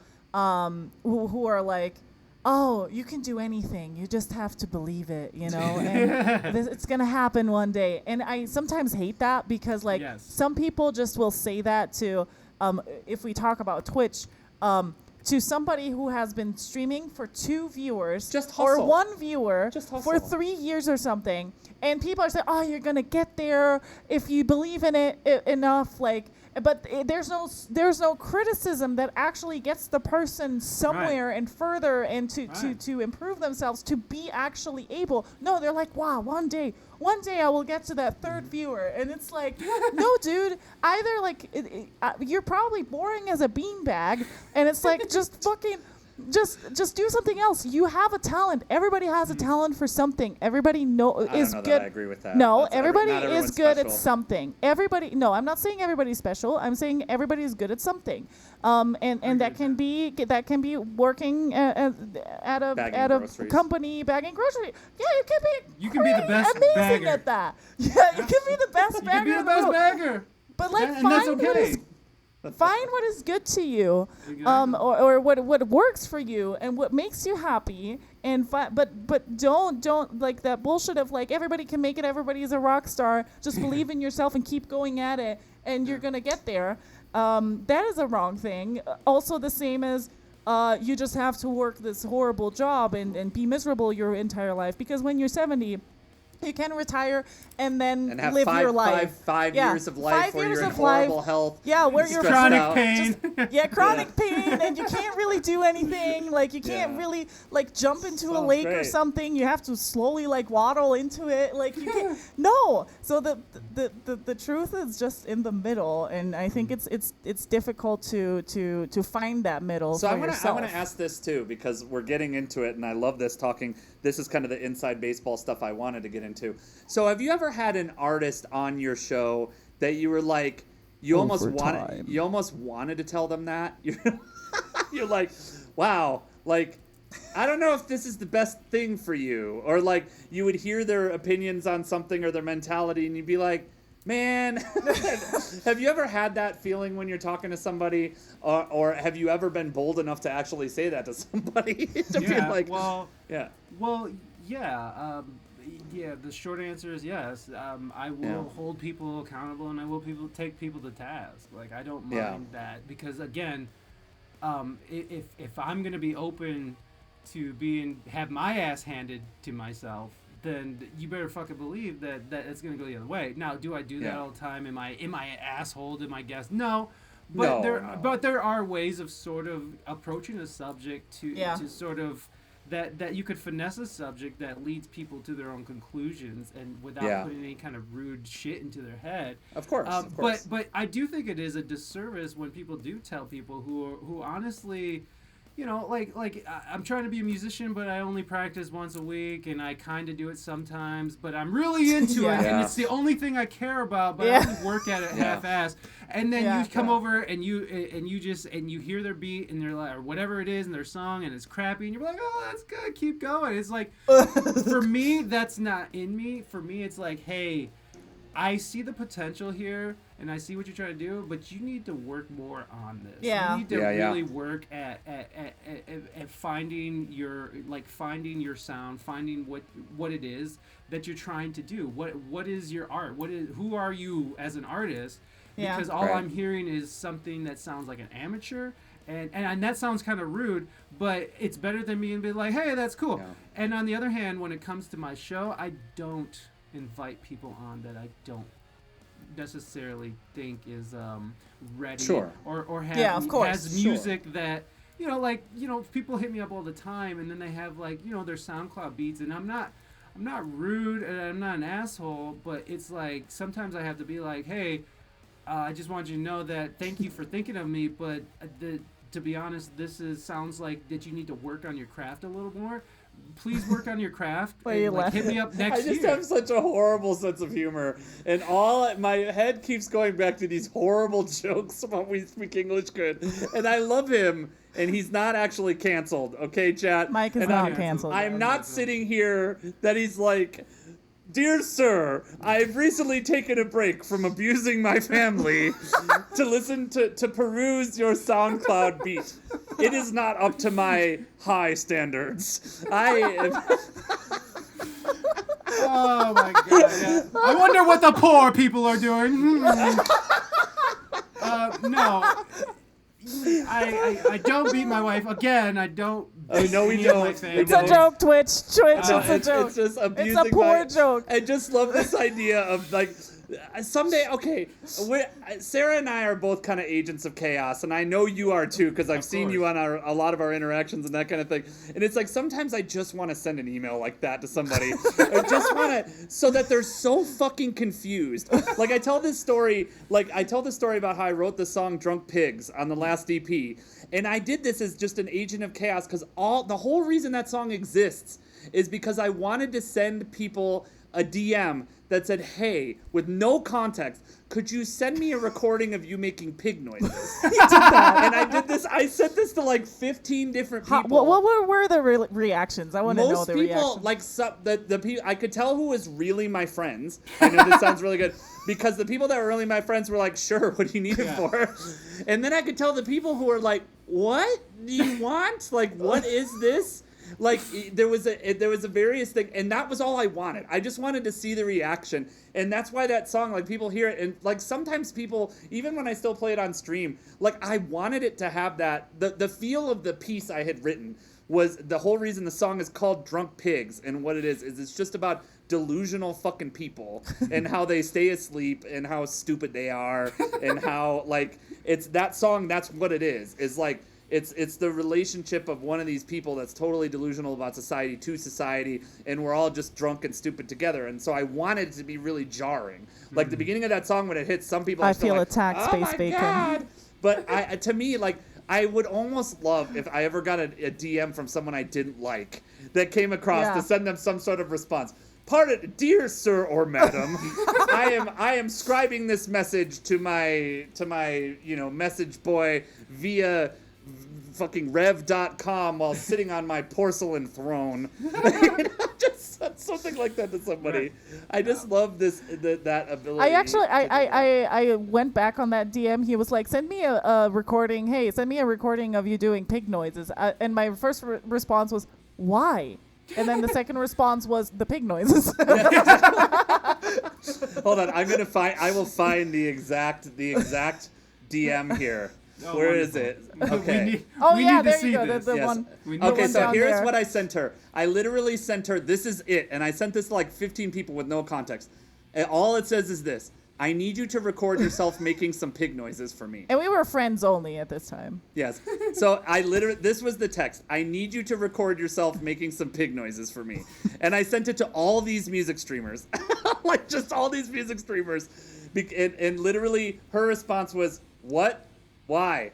OMG, LOL, I can't. And then pig noises. That's pig noises. So I'm just like, yes, this is perfect. Like, I don't know. I'm a weird. I love experiments like that to just say shit sometimes that just like people are like, what the hell is wrong with you? I love that. That. I fucking hate Facebook, but I love Facebook because it's sort of a fun barometer for me. And sometimes I'll just drop some real fucking shady shit where I'm asking people's opinions and not like it's just like asking the question and not coming off like I have my opinion made. I'll always be like, what do you think? But it's always like some real fucked up shit. And just to get a barometer of how people are feeling, because Facebook and Twitter and shit is some kind of barometer of the most extreme feelings of people. Of course. And so it's just nice to see it, but then you do end up, then I'll get drawn into it and start actually like talking back, and then I'll reveal my opinion, and then I'll fucking be defending it, and I'll be like, well, fuck it, not fuck you. I usually try to stay very friendly about shit because I know how to talk to people now that I've been doing it for 7 years now, and so and I say that I've been talking to people my whole life. I should clarify, but like this podcast has taken my ability to like, it's taken like this broken like fucking human being, and it's made him into somebody who can actually hold a conversation that's interesting, I can convey messages and information back and forth without like diverting eye contact or being nervous or sweating or fucking like being so uncomfortable that I'm too fucking weirded out to have a conversation, because that's who I used to be. I used to be that person, and I thought that alcohol and drugs made me more smooth and cooler, but really just made me the guy that fucking no one was allowed to bring to the party anymore. It's like, why are you friends with that guy? It's like, I love him, and it's like, no, he's awful. And so your name used to be What's Wrong with Your Friend? I get it. Like, what's wrong with your girlfriend? So exactly. I am going to say, this has been the longest episode of Music Exposed in history. We have eclipsed the 3-hour mark, which normally we don't do that. So unfortunately, I'm going to wrap it because we've gone so far over. You can tell that We Speak English Good likes to talk. Overtime. That's good though. When he's you done like to so talk, good. That's good because you know how to do interviews. We really could do this more, and there are. I've had this idea, and I've talked about this before, and this kind of makes me want to do it, of more like untethered streams, because we really do want to keep Music Exposed in a shorter format to some extent, and so that's why I'm going to wrap it here. We Speak English Good. Please check out his new single, Hot Boy Summer. It's under We Speak English Good. Go subscribe to his podcast. As I said, if you want to start somewhere with people, hi, Pug. Pug is here saying hello to Hot Boy Summer. Please check out Sarah or I or neither of us on the podcast. You can check out whoever you want on the podcast, or check out the one from the other day. Anything else that we should promote for you, Mr. We Speak English Good? Well, I just want to correct it. It's actually under WSEG. It's under WSEG. Sorry, yes. Yeah. No, it's totally fine. I like to make things more difficult for myself. So yeah, of course. That's a great idea. Just make it hard to find. Yeah, exactly. It's very hard to find. You'll really have to search for it. But go ahead. Yes. It's going to be fun. I guess I could have had some links I could have sent you, but of course I don't know what I'm doing here. We'll put that with we've already got that up on the bulletin board for this week, as I mentioned. So hi, Pug. We've already this is jumped the shark for sure. The shark. Now that it's Pug Snorts time, but as I said, we've got that up on the bulletin board. That'll be with the episode forever. So Hot Boy Summer will always be there with the episode. Under WSEG, not We Speak English Good. Thank you for being here. Please watch or listen to his podcast, subscribe to it. It is always on our website under our trusted friends and trusted people, because we have shared guests back and forth. We Speak English Good has been amazing on supporting us on a bunch of different stuff. He's been on many different shows and podcasts and things with us. We will always be inviting you and Raina to do things. Hopefully we'll be doing some more stuff soon. Yeah. But thank you for being here. Thank you for being here. It was awesome. Can I also plug one more thing? Please. Yes, of course. This Monday, thank you, Maite. I'm going to do a special stream where it's going to be part music stream, part podcast with nice. JT. Oh, nice. And then next Sunday, the 25th, is going to be our next music stream. So I have a monthly music stream that ranges from an acoustic duo to a full band. Oh my God! Sicko! Space Bacon! International Space Bacon. Woo! Thank you so much for gifting all my subs. Thank you. Space Bacon. Thank you so much for that. But yeah, please, that's on Monday, you said? Monday, and then thank you, Raina, for the 100. And then next Sunday the 25th, is our next music. I stream every Monday and Friday at 3 p.m. Eastern Standard Time, and yeah, I'm pretty consistent. I don't really miss a lot of shows. Even if my guest cancels, I usually play like Marbies or just do live loops like I was doing today, or watch TikTok videos. I don't know. Nice. So, I love that. Be a man. Be a man. If a car hits you, hit it back. Be a man. Be a man. Be a man. But thank you so much for being here. We appreciate you so much. It was an awesome conversation today. And I'm just going to wrap it from here. Our next guest is in 2 weeks. We have EBX Jen, who is part of the Rainbow Road fundraiser with us and part of Elsie Binks. We've had EBX Aaron on the show today before, and we're going to have EBX Jen as our next guest. Thank you for the 100 back. One other quick programming note that we want to throw out. We will be down in Los Angeles that weekend in the LA area. If anyone lives down there, or maybe even if we want to do some sort of impromptu meetup or something like that while we're down there, if anybody is in the LA area and wants to hang out, I've already reached out to a couple people that I know that are down there. Oh, I should do the same. But if you're down there, we definitely want to hang out with people while we're down there, because we'll have a couple free days. We'll have a weekend. It is the last weekend of July, so it is the same weekend we're doing Music Exposed with EBX Jen. If you're gonna buy a plane ticket, come here, Potato. Like, come to Tahoe. Don't come Tahoe to is LA. awesome. LA sucks compared to there. Terrible.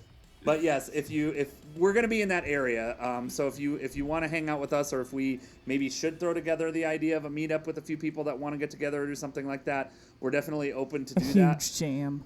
And we are also today gonna raid Dirty Wolf Live. I need to put together a funny raid call. Let's. What should I do? Cool Cat. I was on his show. We need to. Tell him to smoke. Tell him to smoke more weed, bro. No, we need to tell him that we suck because we had issues with showing up on his thing. Hold on. So we are sorry. We suck. Music Exposed crew. Oh my god. So I'm going to throw that together. We're going to raid Dirty Wolf. Let me paste that. I almost pasted that in his chat. By the way, Sarah, did that over here. Sarah, how are you liking America so far? I know you've been here before, but like, how's your trip or how's your like change of life been? I know you're going through some stuff, but are you liking it? Are you liking the change? Yeah. I'm actually very very surprised at the positive reaction to me as a musician. I was not expecting, like, dude, people are you look so crazy. happy up there when I see those clips. You look so happy blowing and just being in your element. Yeah, it's like the stage is my element basically, but like, you know, I was very happy to see you out there. Aw, thank you. I've just been too depressed to do that, you know. I understand, man. This shit sucks. All right, we are wrapping it. Love you guys. Catch you next week. Let's go hang out with Dirty Wolf. Thank you guys for being here. Music Exposed.